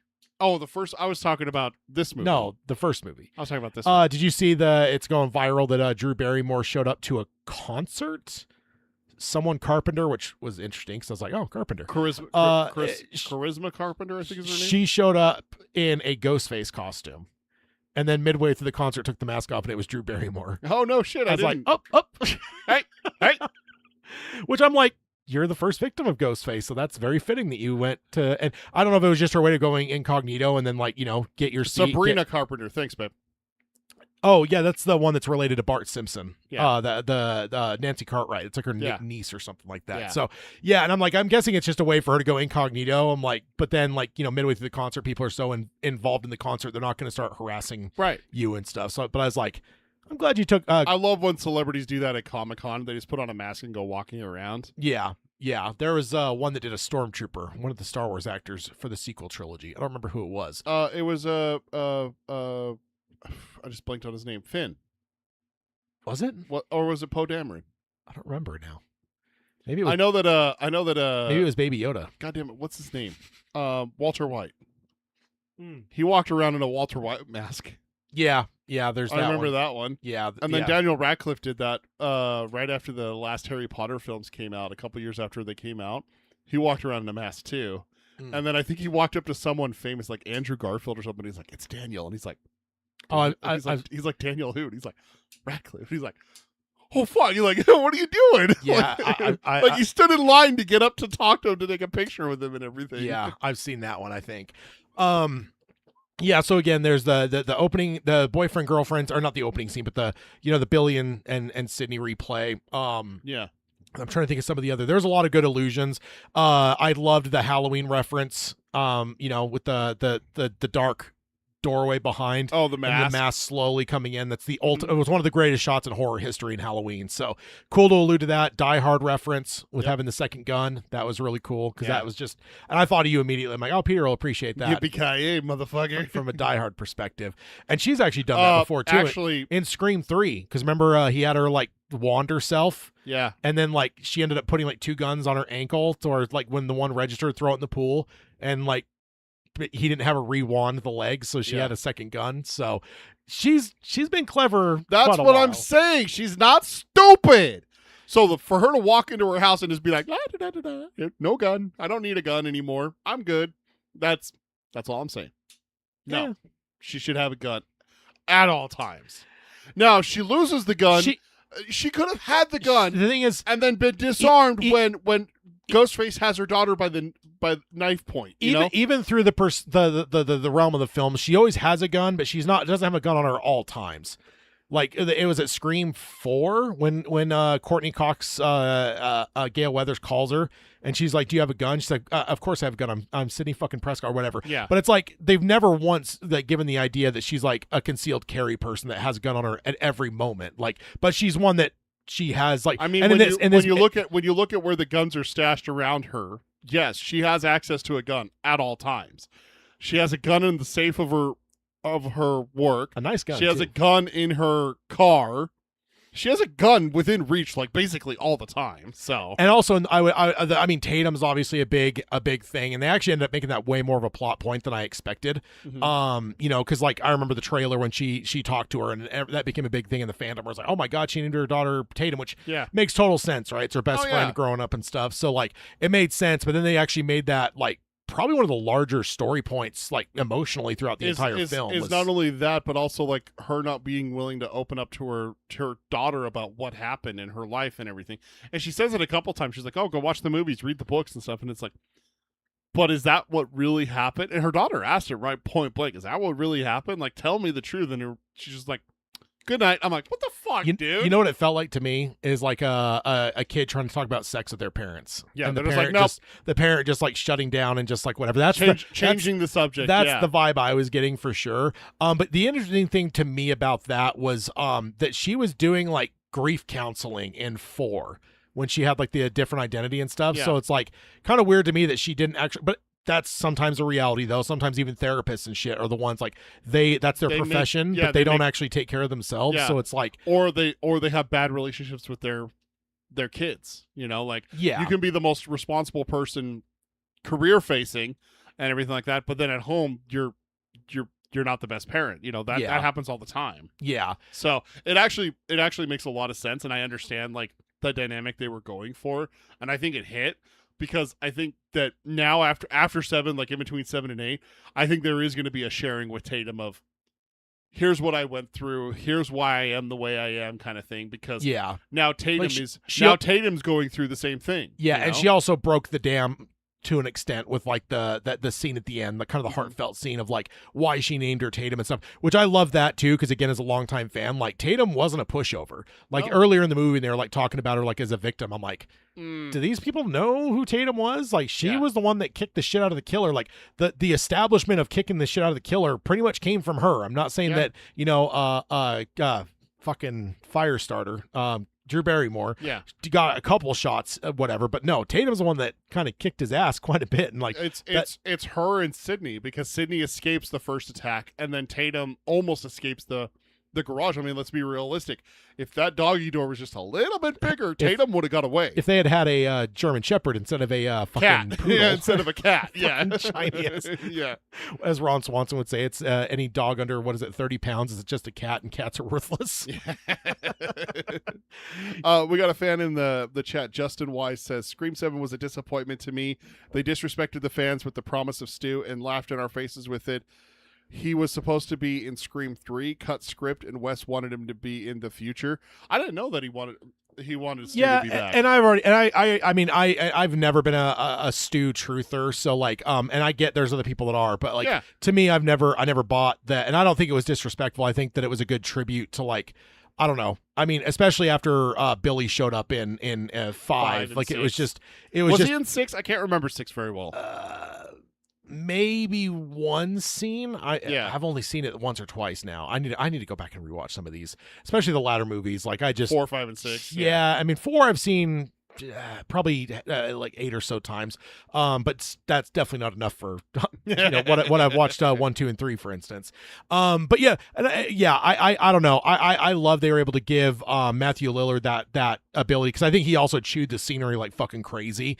And again, like I said it earlier, and Justin, maybe you weren't in here, but like ultimately I think that like Scream has always been so meta that, kind of using it. I mean, I called it months ago on here when they announced that he was cast in the movie. I'm like, it's going to be a deep fake thing. Yeah. And then a few months, or like a month or so later, they announced like the Roman and David Arquette got leaked. That got leaked. And then the mom, Salt. Stu's, Stu's, her last name was Salt. Billy's mom. The fake name was Salt. I'm forgetting her first name, but like they were like announcing that these people are part of the cast. I'm like, they're deep faking this. There's no way they're bringing back like all the killers that are dead. You're like, wait a minute. I was just waiting for him to announce Jill was coming back. I was like, Jesus Christ, are we just bringing every killer back here? But so I don't know, and I get it. I've been in the fandom for however long the fucking series has been out, 30 years. So it's 30 years. 2026 to 1996. It's 30 years this year. I guess it is. Never thought about that, actually. What Scream was released 96. In the fall, right? It was 96. No, December, I think. December 20th. So December this year will be 30 years for Scream 1. What's a better Christmas movie than Scream? Die Hard. It's not a Christmas movie. It's not a Christmas movie. But yeah, I don't know. But I mean, again, when it comes to this show, though, like, it's definitely not to say your opinion's wrong. It's just that I disagree. Like, and everyone has their own take, and that's totally fine. And like I said, I get it. I've been in the Scream fandom forever, and I know that like the Stu truthers have been there pretty much since. I want to say that I heard the first rumors in like 97, around the time of Stu, where they were like, yeah, Stu, like, there's no way he died. The TV's not enough to kill someone and stuff. So it's like, that's gone back pretty much to the beginning. Like, that's never happened in Scream, has it? Where a killer was dead and then not dead? No, and I do think that's where some people started to maybe believe that he might be alive. He might be the first. Because that would be kind of subverting the expectations of like, we've never really had a killer that. Well, if Scream is meta, which we've always said it is, that's what they should do for 8, then. They should bring a killer back. What's a killer that died, but we could work our way around it, Yeah, that's the real question. Because that's the thing with Sydney and the rest of the Scream cast and everything like that. When they put a killer down, they make sure to do it right. I mean, if we see Band of Brothers, we know that a headshot's not fatal. That's true. And that was a 45 that shot that guy in the head, and he survived. So I guess the one that was shot by the drunk sergeant. Oh, yeah. So he ended up surviving and living a decent life, and he got shot with a fucking 45 caliber bullet. So Nixon survived a headshot. Yeah. Not Richard Nixon. Right there. Lewis Nixon. Nixon. Yeah, you can't just say Nixon. Well, we're talking Band of Brothers. You still just can't say Nixon. There's people that may not know what Band of Brothers is, and suddenly they're like, wait, Nixon got shot? I didn't know that. No. Not President Nixon. I'm not a crook. I wasn't shot in the head. Oh, there's some comments that can be made, but yeah. But again, I get where the realms come, but I Sure. love that they were able to bring him back though, because he chewed the scenery more Oh than my anyone, god, right? he did so good in this too. That was the best part. And he was like channeling like the original in like a perfect way. Like, I just, that crazy. always steer, had always had a thing for you, Sid. yeah. So yeah. Good stuff. Even as we talked back to that earlier, we were talking about the biggest star, because even like most of the Scream cast has just not had like massive careers outside of Scream. Like Skeet Ulrich, no. Like I mean, there's some people that came later. I mean, what's his name? Cotton Weary actually has probably got like, he's in at least a little bit of a bigger echelon, because he was in like the Jack Ryan movie. He was in he was Sabretooth in one of the Wolverine movies and stuff. So Liev Schreiber. Liev Schreiber, Yeah. I'll always know him as Cotton Weary. He's the voice of the Hard Knocks. He's the Hard Knocks narrator for HBO Max. Hard Knocks. The football documentaries. The in season and training camp ones. Oh yeah. He's the voice of Hard Knocks. Well, he's Cotton Weary to me, sir. He's Sabretooth. No, he's Cotton Weary. He's his biggest And the role best was Sabretooth. the best part is he was Cotton Weary in the first one, and you only see him like in the one like news scene getting put in a police car. Yeah. And like they actually cast him, and then that just carried him on for a couple more movies. So yeah. Let's see, I'm trying to think. Yeah, you mentioned like the safe with that was a nice gun in that safe too, by the way. And I've never liked silver guns ever. Not even like revolvers. I've never been a fan. Oh, I do. It depends, I guess. Like I actually just heard not too long ago the Walther is discontinued the PPK. The James Bond gun? Mm-hmm. No. I've always wanted one in silver, but I don't know how easy that's going to be to find at this point. So apparently they might be doing a remodel, refresh on it, but it's probably won't be as good. It's not the same. Yeah. So, I'm trying to think if there was some other thoughts I had for sure, but I'm blanking. I didn't have time to really take a lot of notes. I was just I think that one of the I loved that there was a lot of calls to other horror films as well. Yeah. Even if they weren't intentional. Like, I'm sorry. Anytime a heroine picks up a fire extinguisher, I instantly think of H2O. I thought that. That's the first thing that came through my mind. I'm like, get with the fire extinguisher. Bam. Yes. The one thing from a Scream perspective that I'd love to see at some point is somebody getting bruised like on the face, because the ghost face get hit in the face and shit a lot. They do. And there's never once that you see the killer actually show any signs of, which I'd give it away, but it's like, dude, they should do that in Scary Movie. That's what they should do. I wonder who the killer is, and the guy's got like a bandage on his nose where it's broken from getting kicked in the face. Oh, I'm sorry. That was what I was thinking that definitely we need to address, is from the perspective of, I talked about 6 killing the kill in the very beginning. Yeah. Is killing the killer in this with Gale. Oh, yeah, Gale's introduction. I thought it was going to be the boyfriend, and that's how he gets cred with Sydney, and maybe then he would be the killer. I knew it would be Gale. Because it's like in every other movie, the second something happens, like Gale's on the phone with the Sydney or whoever. So it's just like, or in New York, she showed up, or she was already there, but it's like she was on the case. So I'm like, this is it's kind of like that first scene with like the boyfriend. It's like, God, Sydney, there's a little bit of a delay here. Same thing with Gale. I'm like, come on, like the phone should be ringing. The second there was like the Woodsboro thing, the next scene should have been her getting a call from Gale in my mind. So the fact that it hadn't happened, like the second that hit, I'm like, that's got to be Gale. And then also Van hitting, like that just felt very Scream 1. So and some allusions to the cameraman and stuff with the Meeks twins. Yeah. So there's a lot of this is a layered ass movie when it comes to, like, I feel like there's a lot of tributes and allusions and tip of the caps to like fandom throughout, and I'm sure there's some others I'm blanking on. The jacket, I think they made too much of a story point to that, and I don't think most of your audiences are actually going to recognize that was the jacket from the earlier movie. From Scream 2. I mean, I kind of got. I didn't recognize it, but I kind of got it from what the context. From the context, but it's like they have to kind of spell it out for you, because it's just like, it's not like, I don't know. I'm trying to even think, like maybe like that bright green jacket of Gale Weathers from the first movie. Like that's maybe the most iconic like piece of clothing in the series. That if somebody wore that, it'd be like, oh God, that's that fucking hideous green coat that she wore in the first Scream. Like, but yeah, Sydney's outfits have generally been pretty nondescript and pedestrian their outfits. They're just exactly. I know if she, in Scream 2, when things started to go down, if she went into her closet and busted out the jacket, and in Scream 3, she's like, okay, it's time. The jacket, then it would be something, but there was no jacket scene before this. I was waiting for the killer to get up after that van hit, even though that was pretty definitive, because I was just like, are they really going to take one of the two killers off the board like this early in the fucking movie? There was 3 killers. And it's but it's like, and it does. And to me, it wasn't. It almost seemed like it was more of just like that was like almost like the killers let him, like got him out as like and let him go as a red herring. Like I don't think he was part of their planning. It was more just like let that guy. He's like let's kill Let's 3 see how people. let's see how much chaos he can cause. Yeah, And I think what it will. I don't think he's the one that was at the high school. I think he was stashed inside Sydney's house from way before. Like he was there at the coffee shop, and then he went to the house when everyone was gone at work and school. Yeah, And then it was one of the other 2 that was at the high school. Because yeah, then he's hiding in the house. They take off. They don't go to Sydney's house. yeah. They go somewhere else, and then let him take care of her when she goes home. Yeah, no, that's probably true. I don't think that he beat them home, got into the attic before and had time to like hack the cameras and stuff like that. Yeah, I think the curfew is a great callback to the first one. The song it's played. it's in every movie pretty much. Yeah, I but think but that song plays in Scream 1 during the shutdown and curfew scene. also, I my eyes got all big and my wife looked at me like, "What?" I'm like, "That's the song that plays during the curfew scene in the Scream 1." And she's like, "Oh, yeah, Red Right Hand. That's it. I think it's. Yeah, I caught that. I believe that's in Yeah. every Scream movie. That's pretty iconic. Also, oh, let's see. I just lost my train of thought in terms of, but yeah, the Red Right Hand, the curfew.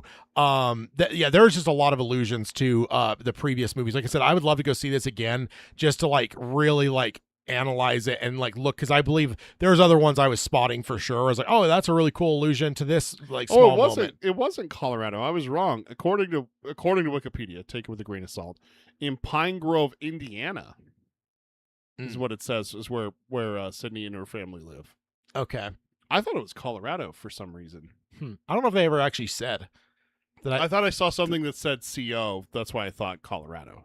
Yeah, I don't. And then the remember. reference to Denver, I was like, oh, they're just in a different, a fictitious town in Colorado that's hours away from Denver. So Yeah. Oh, I remember what I was going to say. Sorry. Is the husband getting stabbed to fucking surviving Mark?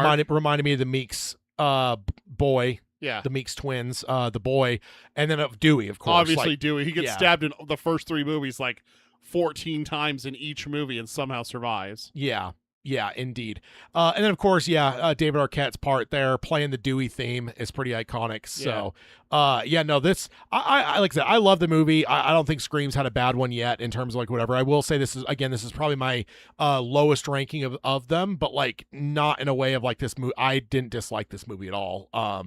Yeah, I also love that we went back to the classic mask. I don't like the aged mask. I hated it on Michael Myers. I hated it on Scream. Like, just fuck that shit. Give me the classic white mask.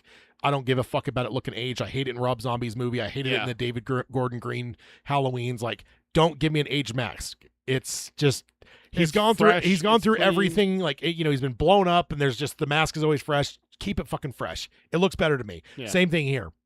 Going back to the classic mask, like, but here's the question: would they still sell that mask in real life? No. I think there would be a massive eBay market Etsy for it. or Etsy, somebody making them on whatever. Someone making but it, it's probably not mass produced at that point, No. right? Like that's just No, if someone wore a mask and killed people, they generally don't. I don't know. I guess that's one thing, being a fan of like serial killers and stuff like that. We don't really have like masked Commercial. serial killers. yeah. It's not really a real thing. And that's not really a real thing.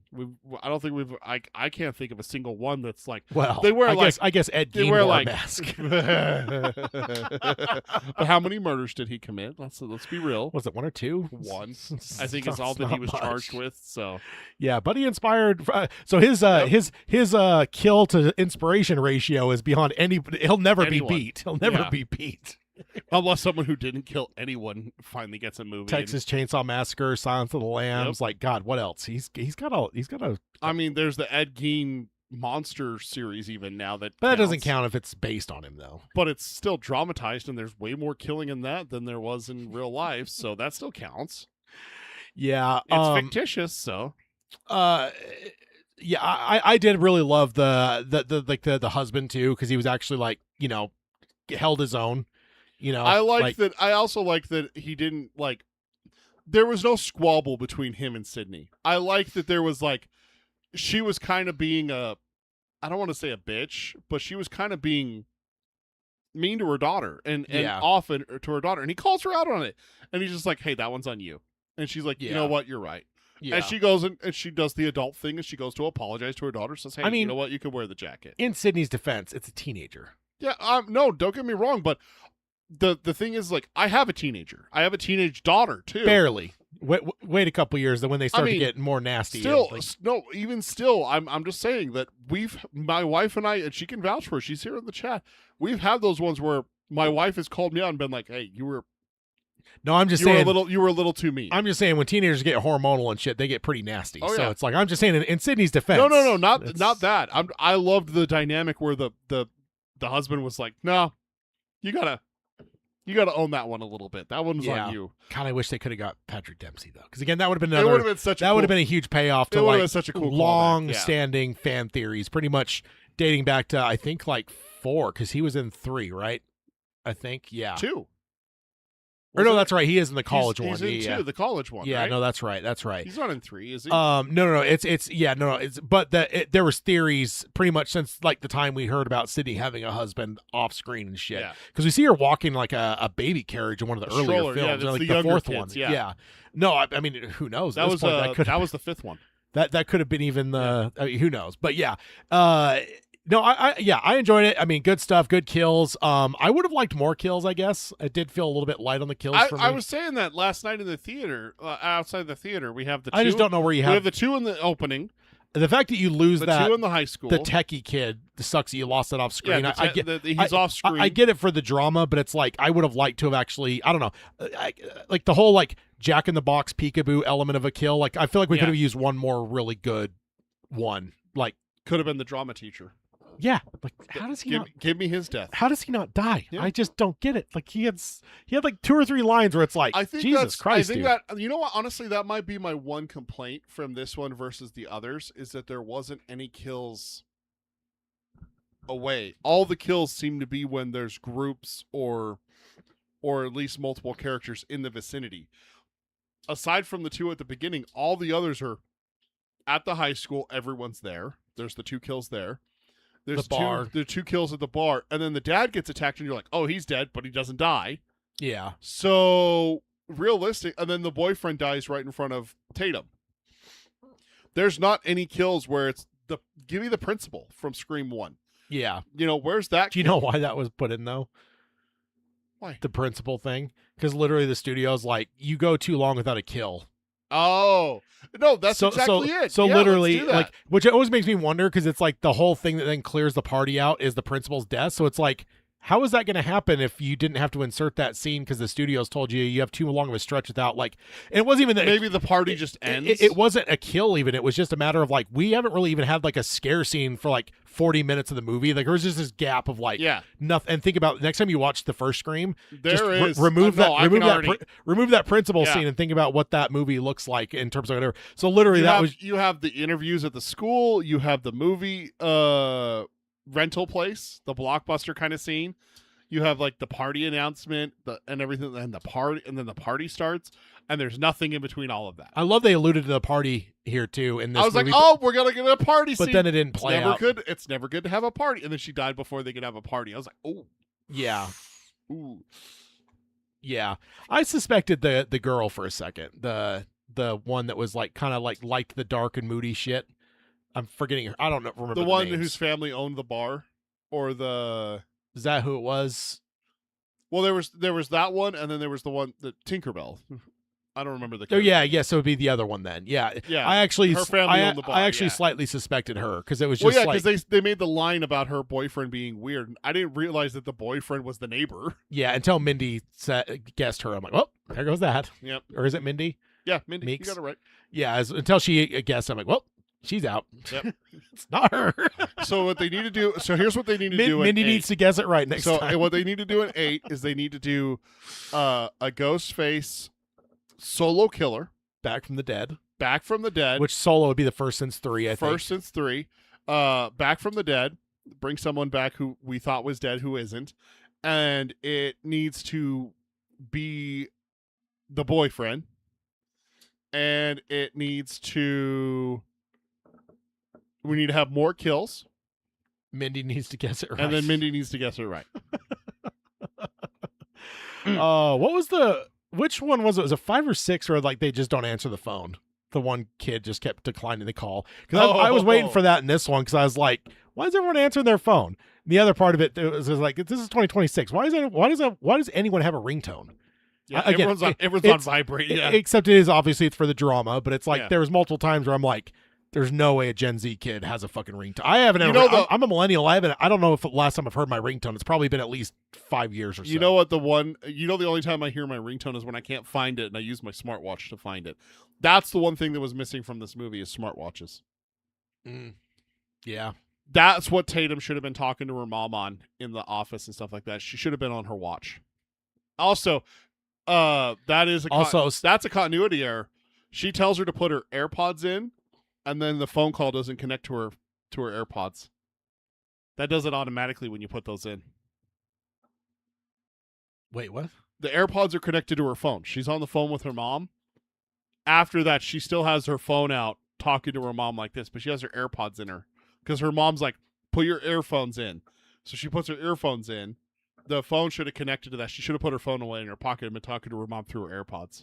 I thought she was because she's talking to her while she has the gun. But she has the phone out after that and is talking to her mom. So did she take her AirPods back out and put them away again? Probably. I think she only put them in for hearing protection. That was my assumption from Sydney's perspective is like, you need to hold the gun with both hands. She mentioned that, but I'm like, she's also probably like, you're in a closed environment. Like, I mean, it's movies. That's the one thing I think would be is they missed out on smartwatches. There should have been a phone ringing, and Sydney looks at a watch and it says unknown Woodsboro. Also, it looks like Sydney has AT&T because the call started dropping when she started to move. There, so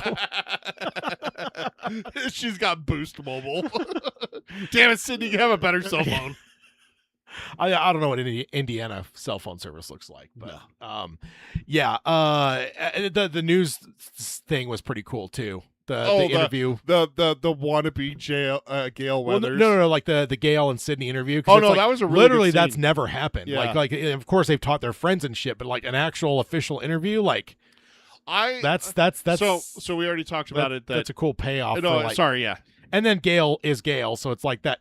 She's not going to play it soft, right? Like it almost reminded me of Superman a little bit. Where She asked her, like, "Are you going to be nice?" And she's like, "No." Yeah, it's like, dude, she's Gail Weathers. Of course, she's fucking not. No. And I also love that Gail like has kind of had like a rise and fall. Like after the first, she was kind of wannabe. After the first one, she gets it big to an extent, like to a certain level, and then she like gets down to the dumps again. She like writes the books and shit. Then she's like a network level, like fucking New York, whatever, and then she loses. So I feel like she just has a roller coaster of her career. Talk show host. Don't forget that. Yeah, but I'm just saying, like it feels like she's just been like, oh yeah, she's not just one that's like perennially successful, yeah, right? She's had ups and downs, exactly. Like that's exactly how it would be. Yeah, yeah.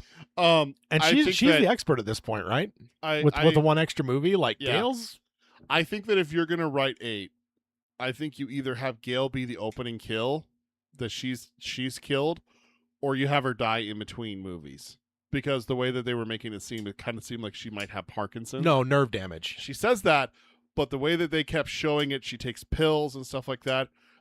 I think she's lying to Nev, to Sydney, and I think it retcon that maybe, but it's nerve damage. I think they left it open. I think they left it open. She got stabbed a fucking 6, man. It was like, I mean, a lot of people get stabbed and walk away just fine in the Scream movies. So not really. Dewey had a limp and shit the rest of his fucking time on screen after he got stabbed in the back. His limp was much worse in 3 than it was in 5. So he was pretty much okie dokie in 5. Probably did stem cells and shit. Right, and I'm just saying, I could see Gail being the. She's been in every movie. She could be in 8 if 8's the wrap up and we finish with 8. I think we have a trilogy coming. I think this is the start of a new trilogy. 7, 8, 9. I think they've even kind of alluded to like that possibility of like once they wrap the Melissa stuff where they're like, let's launch something new. We got Nev Campbell back. Like, and I want to say that somebody's at least broached. Of course, it's all box office dependent, but I do think the thought process is this is one for the next trilogy. They need to make sure that Courtney Cox has at least one scene in 9. Then, if she is killed in 8, she needs to be, or maybe she's the first kill in 9. Then she needs to be in every movie. You gotta keep that. I'm gonna change your request. I don't want to see the return of a back from the dead Ghostface. No, that's pure joke. No, that's pure joke. No, I'm saying if we're bringing someone back, it's got to be Randy. Oh, there you go. He's just been hiding this entire time. He's not really dead. Oh man. Yeah, no, I enjoyed the film for sure. It definitely has, whatever. But again, this series has been just great. And in terms of like consistency, like when you go look at some of the other slasher franchises and like look at some of the lows of some of those other slasher franchises, it's like, what the fuck are we doing here? One of the things that I take that I do with Scream that I could say for everyone else that's ho-hum about it. And again, it's the same thing that you said earlier to Justin in our chat. We're not going to say that your opinion's wrong. No, That's at all. not what our show's about and everything like that. No. What I will say for everyone who is a Scream fan and gets mad at things being a certain way, maybe realize that Scream's just for fun. It's not a serious movie. It never has been. It never will be. And if it ever does get that way, that may be the point where they jump the shark, and I might roll my eyes a little bit. This movie is purely for fun. This movie is purely for, let's go see some cool kills. Let's go see some badass chicks with guns beating the shit out of bad guys, making them knocking them off banisters and making them fall and stuff like that. So yeah, absolutely. I think that would be an exercise that might be fun. Go through the Scream movies because there's always more than one killer, except for 3. Yeah, it's another it's a twist we need to get back to, man. One killer. One killer. I think that what you do is we also had 3 killers in the last one. There was 3 killers in this one. Well, again, that's mental patient. I think is kind of just more of a cannon fuck. Hey, yeah, it's he's just like still wearing ghost face and still trying to kill people. So he was. I don't think he's part of their he might not have. That's what I'm saying. What I'm saying is we should go through and map who we think is each one. Because I think for each kill, for dude, each kill. Who kills Drew Barrymore? So that dude, you do not want to open that can of worms. Like no. there are 40 to 50-minute videos out there that this is shit that we've been debating online since the 1996, where it's really? like 100%. You don't think I don't want to go down that rabbit hole? It not right now. Like unless you want to have a full episode. I'm not saying we do it now. I'm just saying me and you for fun. Oh yeah, because that's like in terms of like. I'm trying to think like, kind of like, people reading the Bible and like free will versus predestination shit. Yeah. Like that's a real huge can of like, that's not like a small conversation. That's like which killer is which in which movie. There's like whole like YouTube channels that are dedicated to like. It just made me think of it because of what I said earlier with the mental patient. I don't think he was the one at the high school, but other people might. Yeah, no. So that's where I just think it would be fun to be like, if we just went through all 7 movies, we both rewatch it, and then we just go through and we just give our take on who the killer was. That might just be like a popcorn topic for us to go through real quickly and go through all of the kills. Nothing wrong with discussing. I don't even want to stand on that though, dude. Not because like I don't think I've done enough research and I don't remember as much as I've done over the years. So I think I would be afraid of saying the wrong thing because like legit I do think it's all worked out. I do think there's people out there that have like detected the fuck out of it to the point where like at least in the first 3 movies I know, and I've actually whatever, but because I remember back. Maybe that's what I do is I go through and I find that and I get a list and then I go through and I say, do you agree or disagree? And I give you, all right, here's the evidence of why Stu is the one that killed Drew Barrymore's character. Which it is because she dumped him. So that's So it's those kind of things where it's like, of course he's gonna want to kill her because she dumped him type thing. So does Billy attack Sydney? Yeah. And then he has the phone and everything like that, or is it Stu? And then Billy. Because you also have to figure out who's on the phone versus who's attacking. It's right. You're generally not gonna have the same person. So no, because the person hiding in the house can't be on the phone. Guess where I am? You're behind the curtains. Damn it! Oh wait, that's Scary Movie that does that. I'm so excited for that movie, man. I can't wait, dude. It's gonna be so much fun. I am disappointed because the new MK2 trailer came out, and I actually didn't send it to our movie group because I thought it might actually be paired with Scream. Yeah. Because, like, it's not a horror movie, but, like, it's violent and grotesque, and, Ghostface has been in a couple MK games. I mean, I guess I wasn't in there for all the trailers, but I didn't see the MK trailer for in Scream. It wasn't on there. It's unfortunate. Yeah. Let's see. Do we want to jump over to popcorn? That's all I really have to say at this point. Like I already said earlier, 7 out of 10 for me. Probably my lowest end of the Scream films. But I I enjoyed this film plenty for sure. So It was cool. a whole lot of fun. Yeah, it felt like a really cool like legacy sequel in a lot of ways by throwing back to like again even like the previous killers with the AI stuff, letting Matthew Lillard just fucking slay every time he was on screen. Yeah, he did a fantastic job. Whether or not you agree with him being AI or not, the fact that Matthew Lillard was able to come back to the Scream franchise and did a phenomenal job. Yeah, I think he's my favorite part of the film so far. I was gonna say MVP because I we've think, talked about doing. I think he might be my MVP. Yeah, I think he would be mine too, actually. Yeah, and then when you go like watch like Life of Chuck with him, like he is a really good actor. Because I feel He like is. somebody might look at it and go, "Oh, he's just like late stage Al Pacino, and he's just always loud and over the top." It's like, no, go watch like Life of Chuck. Like he's got some range and stuff. So yeah, good stuff. All right, do you want to jump over to a popcorn topic? Let's do it. Let's see. I don't know what we're doing though. I got one. All right. It's the one I alluded to earlier. That's why I want to talk about it. So, it came up. I got to make a slide, so it's not a Mount Rushmore, right? No, it's not a Mount Okay, Rushmore. so I can delete that. So Popcorn topic. Put TV episodes weekly versus binging.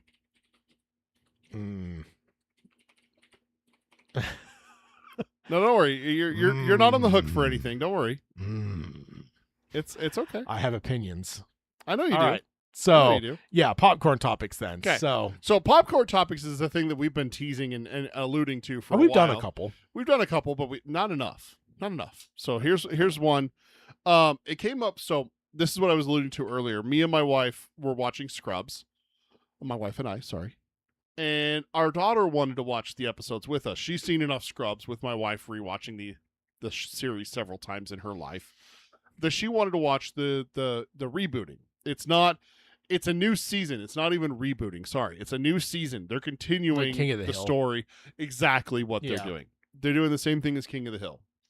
And Also, by the way, get your kid on the rest of the Scream movies, so when Scream 8 comes out, she can. I was going to tell you off screen. I'll pause because that's part of Scream.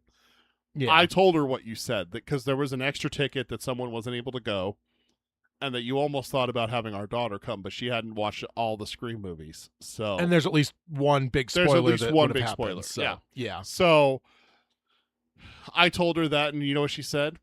What? I said, Tad's considered bringing you, so Tad's ready for you to start coming to certain horror movies and other movies with us. And she went, yes! Hashtag Tad is awesome. See, I told you. Been telling you for years, sir. And also, what do you mean I'm ready for her to come to horror movies? I've been saying 5 years old, man. That's true. That's the age. That's true. You're 8 years behind here, sir. That's true. This is true. You're not wrong. I think Child's Play at age 5. Can't do better than that. But sorry, go on back to your. All right, so our daughter came out and watched the first episode of Scrubs with us. My wife says no. Hashtag Tad is terrible. And then we're gonna have her watch Child's Play, and then I would have bought a 1-to-1 scale good guy doll. And keep it in the front Give room. it to her. Keep it in the front room. Give it to her. She can do whatever she wants with it. Put it wherever she wants, in the shower, in the bathroom, on my wife's side of the bed, under the bed. Indeed. Yeah. Just see the little feet sticking out of the A hand. My wife is not going to be happy with us right now. But we were watching the first episode of Scrubs because it premiered 2 episodes, right, and everything. She says, "Stop." We got through the first episode, and my daughter was just like, "I can't do this anymore." And I'm like, "What do you mean?" She goes, "I just can't. I can't take the commercials. I wish there was a skip ad button." And it got me thinking, and I'm like, I sat her down after the second episode because she came back out of her room. I sat her down and I was like, that's how we watched television, right? Like in the 90s and 2000s, like this is how we consumed TV shows. Is like it is god awful though. We would sit down at 6 o'clock and watch The Simpsons, and there would be 4 or 5 commercial breaks in a 30-minute span, and we'd have to run to the bathroom, go get a drink, go get food and everything and my daughter was horrified at the prospect of that's how we used to consume she's television. not wrong. No, she's absolutely not wrong. But this kind of ties in with another thing that I had written down for popcorn topics when we very first started talking about doing little popcorn topics, I had this written down because I wanted to see. I know you have a strong opinion about it, but it also stems also with our Better Call Saul watches. Yeah. I wonder if there are certain shows that are better when you watch it weekly versus binging it. 100%. I've actually, my theories on this have evolved a smidge. So, okay, and this is hard because it's kind of can be subjective, but basically for me, if it's top shelf TV and Breaking Bad, Game of Thrones, like I not only would not only would I be okay with week to week, I prefer it because like also if there's gonna be shows that are gonna be theorized. True Detective season 1. I remember like week to week as that was coming out, people being online, having every fucking conspiracy theory under the sun about every little clue, whatever. That kind of shit, great for shows like that. But you've got to be at a certain level of good for a TV show to justify that. Because there are other shows that the week to week thing has absolutely killed it for me to where I'm like, I just lost interest and I stopped watching the show and I've never gone back. I just, you're not good enough to be week to week. So to me, like, there's like almost like if it were doing tiers, you can't even be A tier. You've got to be S tier. And if you're not S tier, I will not watch your show. That's what we would do if we ever rank TV shows. Is it's S tier, A tier, and all the others below it, and then there's one tier above that saying week to week. Yeah, WTW. Those are the ones that I'm willing to do week to week for that television show, and even prefer in some cases, right? Because like again, like there's the kind of shows where you have that theorizing where like I like listening to like podcasts of like the House of the Dragon. Like there was like a show I found that they like they're both like massive book readers. And so like they would break the show down, but they always broke it down in a way where it was like they would give context in the books, but not ever in a spoilery way. And it's like they would always do like a 1 hour recap show, and then they'd end up doing like a 3 hour deep dive show midweek. And it's like I enjoyed that for like a House of the Dragon. So it's like I would not want that binged. Like that wouldn't work for me as well, and it would maybe even take away from like some of the dramatic impact. See, and it's so interesting for me because I've only watched House of the Dragon binging. So I don't know how it's going to be this June when I have to watch week to week. Yeah, and like Breaking Bad, Better Call Saul. I mean, I know that later on down the road, people are going to come to shows in a binging model. But I also think binging model can ruin shows. Like, that's what I was saying. Because like when I thought of this is because I was thinking about The Walking Dead, and I watched way more of The Walking Dead than you did. But you did watch about 3 seasons, right? I think that's about right. Or 2 seasons, 2, 3, something like that. Yeah. I just remember being on edge every week, like, how close are we to the end of the episode? Like, like it's 7:55. Okay, the episode's over in 5 minutes, kind of thing. Yeah. We're going to come to the end here. And then, it's a cliffhanger, But when it's like, it's a cliffhanger. Next episode, 10, 9, 8, you lose 7. You lose some of the You're effect. going to lose that. Yeah. And I think that I have to remember that when we're rewatching Better Call Saul, because I'm like, oh, wow, that's a big reveal there. Well, let's go to the next episode. It's like, I gotta remember that people watched this and had to wait. Yeah, a week or sometimes months. More because there's like the winter breaks and all that shit, or there's the Olympic breaks and different things happen that cause TV shows to take breaks. Yeah, and it's just like I gotta remember that there's different breaks with all these shows. There's one, and I'll bring it up to you when we get there. But there's literally one that I don't have cable. I haven't had cable in. Yeah, Tad cut the 10, cord. 15 years, something like that. There was a Better Call Saul episode. When we get there, I will 100% tell you that I had. So it aired Sunday.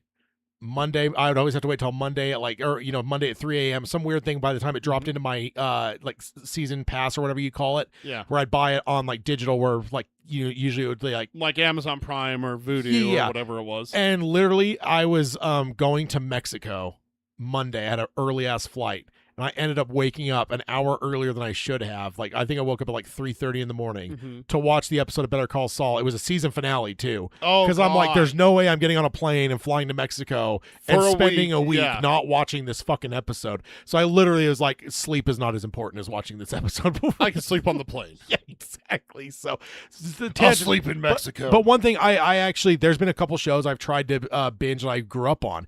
And binging certain shows can reveal the fact that maybe what you never know. It's like, for instance, I'm not saying it's a great show, but one I grew up on, Home Improvement. Dude, I started to try to binge that at one point. Dude, it's god awful.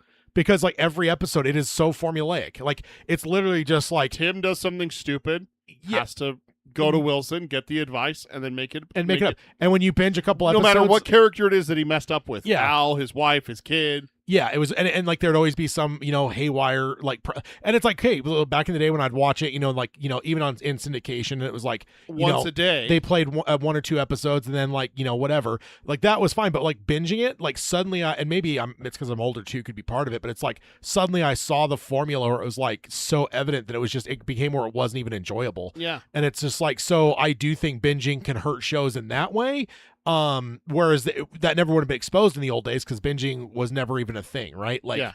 like, I mean, especially shows like Home Improvement. Like, there's only a couple rare shows where they would do a thing where it was like, we're going to be playing this show for 24 hours, and we're just going to play episode after episode. Like Simpsons did that a few times in the latter cable days for me, where it was just like FX is like for the next 24 or this whole weekend we're just playing Simpsons. Simpsons-thon or something like that. Exactly. But so binging can ruin a show.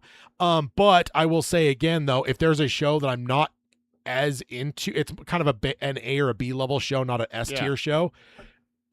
Waiting week to week, it'll lose steam for me where I'm like, I'm just not watching the next episode. That's what kind of I'm done. what kind of happened with Fallout. Is it's like I thought about watching Fallout with my wife and being like, I need to watch the next episode with her, and then it's like, I don't know if I want to. Yeah. And I think there was a little bit of a dip in quality from season 1 to season 2. But then as soon as I sat down and I had 4 episodes to watch, I realized, damn, this was a lot of fun to watch them back to back to back. My wife says in the chat, I feel this way with drama shows. I can't binge drama shows because I don't feel like I have a chance to catch my breath, and I'm on edge all the time. Yeah. That's why she doesn't watch drama shows binging. She'll watch them week to week with me. Yeah.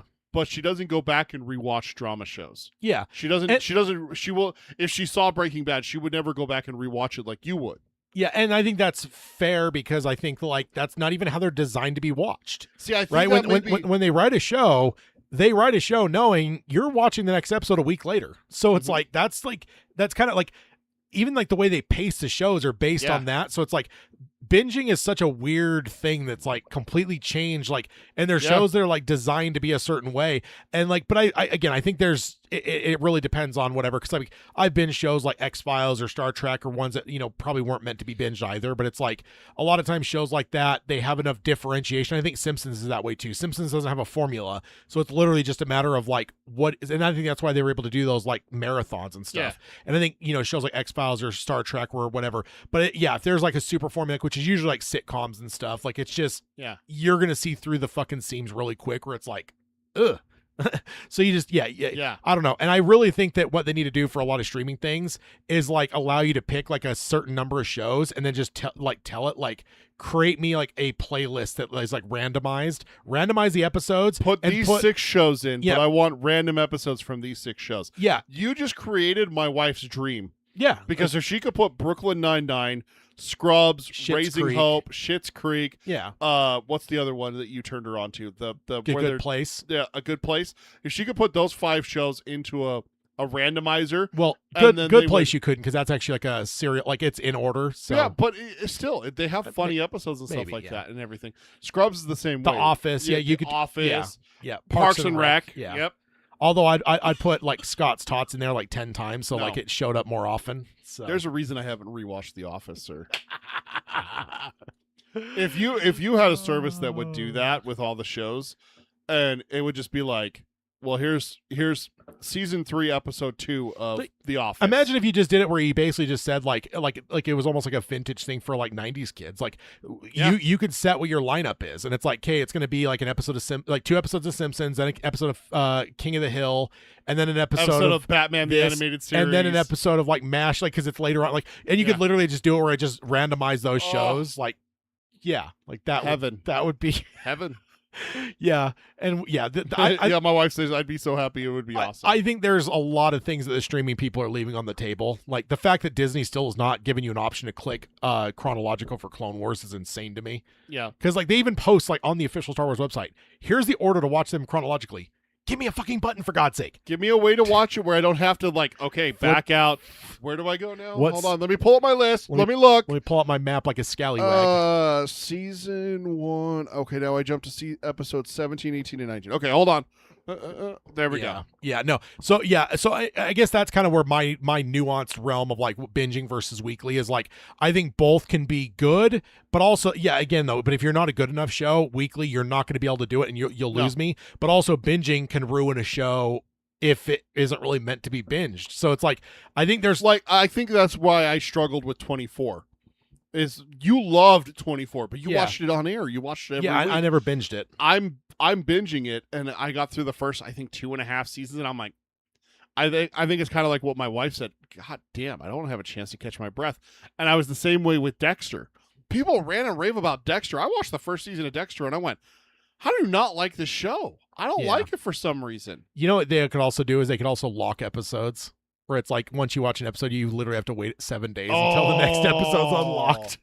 Like replicate a weekly. Could you imagine if your partner had control of that and like they put in like a passcode and it's like the only way you can watch the next episode is if your partner puts in the passcode and they make it so that you have to watch it the way that they watch it. Like imagine you get married 10 years from now to a woman who's never seen Breaking Bad and you're able to lock it to where she's able to watch one episode per week and she gets so invested in it and you're like, yeah, I think it's time we watch it. You put the passcode in, and then you're able to watch the episode. And then if you really want to be fiendish, in season breaks, you literally have to wait 6 months or a year.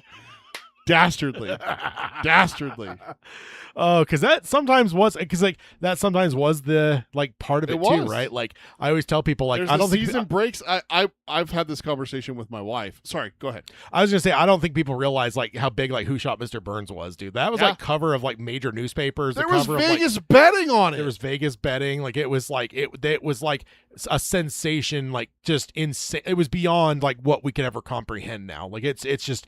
TV doesn't have that kind of impact. Like it's just good God. Could you imagine that happening when there was sports betting online? Yeah. Good Lord.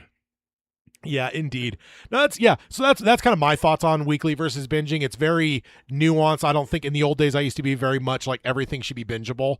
Like and like yeah. The other part of it too is when it comes to weekly, it needs to be weekly. The whole AMC, and they never really did it with Breaking Bad, but they did it with like Walking Dead and shit, where they'd have like 7 breaks to like keep breaking shit up. Like, no, once a season fucking starts, it needs to go. If it's 10 episodes, it needs to be 10 fucking weeks. 10 weeks in a row. And then what show did that recently where they had a Christmas break? And I'm like, what the fuck are you doing? Yeah, I'm home. Well, Stranger Things did it. No, was it Welcome to Derry? I don't remember that one having a break, but Stranger Things like they broke had up their thing. They had like a not the Stranger Things. It was a weekly episodic show, and they skipped, and the last episode came out in January after the holiday breaks, and I'm like, what the fuck are you doing? I'm home for the holidays. Yeah, but a lot of people aren't watching TV though. We had this conversation about it. I'm like, why wouldn't you put it out? But like Welcome to Derry, HBO's big thing a lot of times if there's like a Super Bowl or something big is they end up moving it forward. Like the Welcome to Derry, didn't they do like the finale like a week, like on Friday instead of Sunday because like it was Super Bowl or some shit? So like that's what HBO tends to do. Maybe So so there's definitely some nuance to it. In the old days when binging came out, I was like fully hooked. But over time, I've kind of learned like, okay, binging isn't for everything. Yeah, and also so. Which is actually really nice because like when we did the Better Call Saul season 1, I didn't binge it. I didn't watch all 10 episodes right in a row. I would watch episode 1, and then I actually scheduled it like on my watch. I put like little task reminders that pop up, telling me to drink water on the weekend instead of just drinking soda, and telling me to do like this little chore that I always forget to do and stuff like that. I did it where it's like, okay, watch episode 1. Tuesday, watch episode 2. Yeah. Wednesday, watch episode 3. Thursday, my Friday, because I have 3 days off, watch episodes 4 or 5. Yeah. I just realized we need. Yeah. You're a big boy. Oh, give it to me. We need buttons for that. We need buttons for the pervert toilet. Why? Because that's what context would we ever use it? Just for fun. I did I tell you that I showed my wife that scene? Yeah. Oh no, I sent it to you, didn't I? Because I recorded her watching it. Give it to me. Fill me up. So good, it's dude. So bad. It's so good. It's so bad. It's so funny.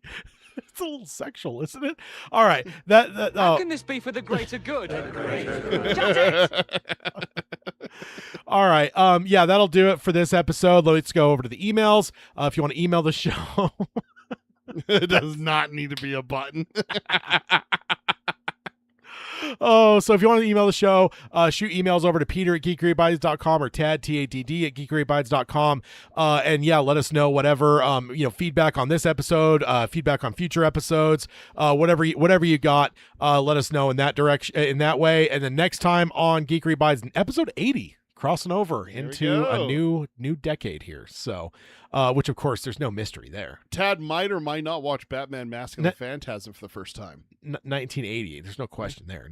Greatest Star Wars movie of all time in 1980. So Star Wars came out in 1977. no, it's the greatest Star Wars. That's 1977. A New Hope is the greatest Star Wars of all time. Yeah. So we're gonna be talking Batman Mask of the Phantasm. It may be the first time watch for me. Who knows? Peter's was quite upset when he. I was quite upset when Tad's like, "Oh, I've never seen it," but to be fair, he might have. So we'll find out. Yeah, depends on if they Tune ever, in next time to find out if I kill Tad or not. If they ever chopped it up into like making it feel like it was normal episodes, Yeah. but it was just parsed out, because that's what they always used to do with like those, or like, if they did like a movie for a show, they would just chop it up into like pieces, and a lot of times they would even make the movies to like almost be choppable. Yeah. And then they could just put it like part 1, part 2, like whatever, and it's like, oh, you saw the movie, you just didn't realize it, because now you can just plug it into the Batman animated series like time slot. Yep. And yeah, that kind of thing. So 3 days in a row. dude, That's the for my like streaming idea. Imagine that for Saturday morning cartoons. Teenage Mutant Ninja Turtles, Batman the Animated Series, Superman the Animated Series. God, I'm trying to think of some of the other. I mean, even throw in like Power Rangers and X-Men. Yeah, you can even go like a little bit off the beaten path. Things like Arthur. Hey, what was Football Head or Hey Arnold? Hey Arnold, like some of those like ones that whatever. Courage the Cowardly Dog and Yeah, all Garfield and Friends. Hey Real Monsters. Yeah. Tales from the Crypt. That'd be a good one for Saturday morning cartoons. Darkwing Duck and Rugrats. Your wife got Rugrats. Yeah. That's- What's the other one? Darkwing Duck and the other duck one. DuckTales. DuckTales. Yeah. Woo! DuckTales. Oh, 90s nostalgia. All right, I will sign off we have next time. Okay, I already did next time. Tripped out for a second. All right, yeah. So I will sign off as I always do by saying, love what you love, let your geek flag fly high, and to hell with anyone that says anything to you about guilty pleasures. Do you like scary movies? Of course I do. I love them. That's right. All right, see you guys. Bye, everyone.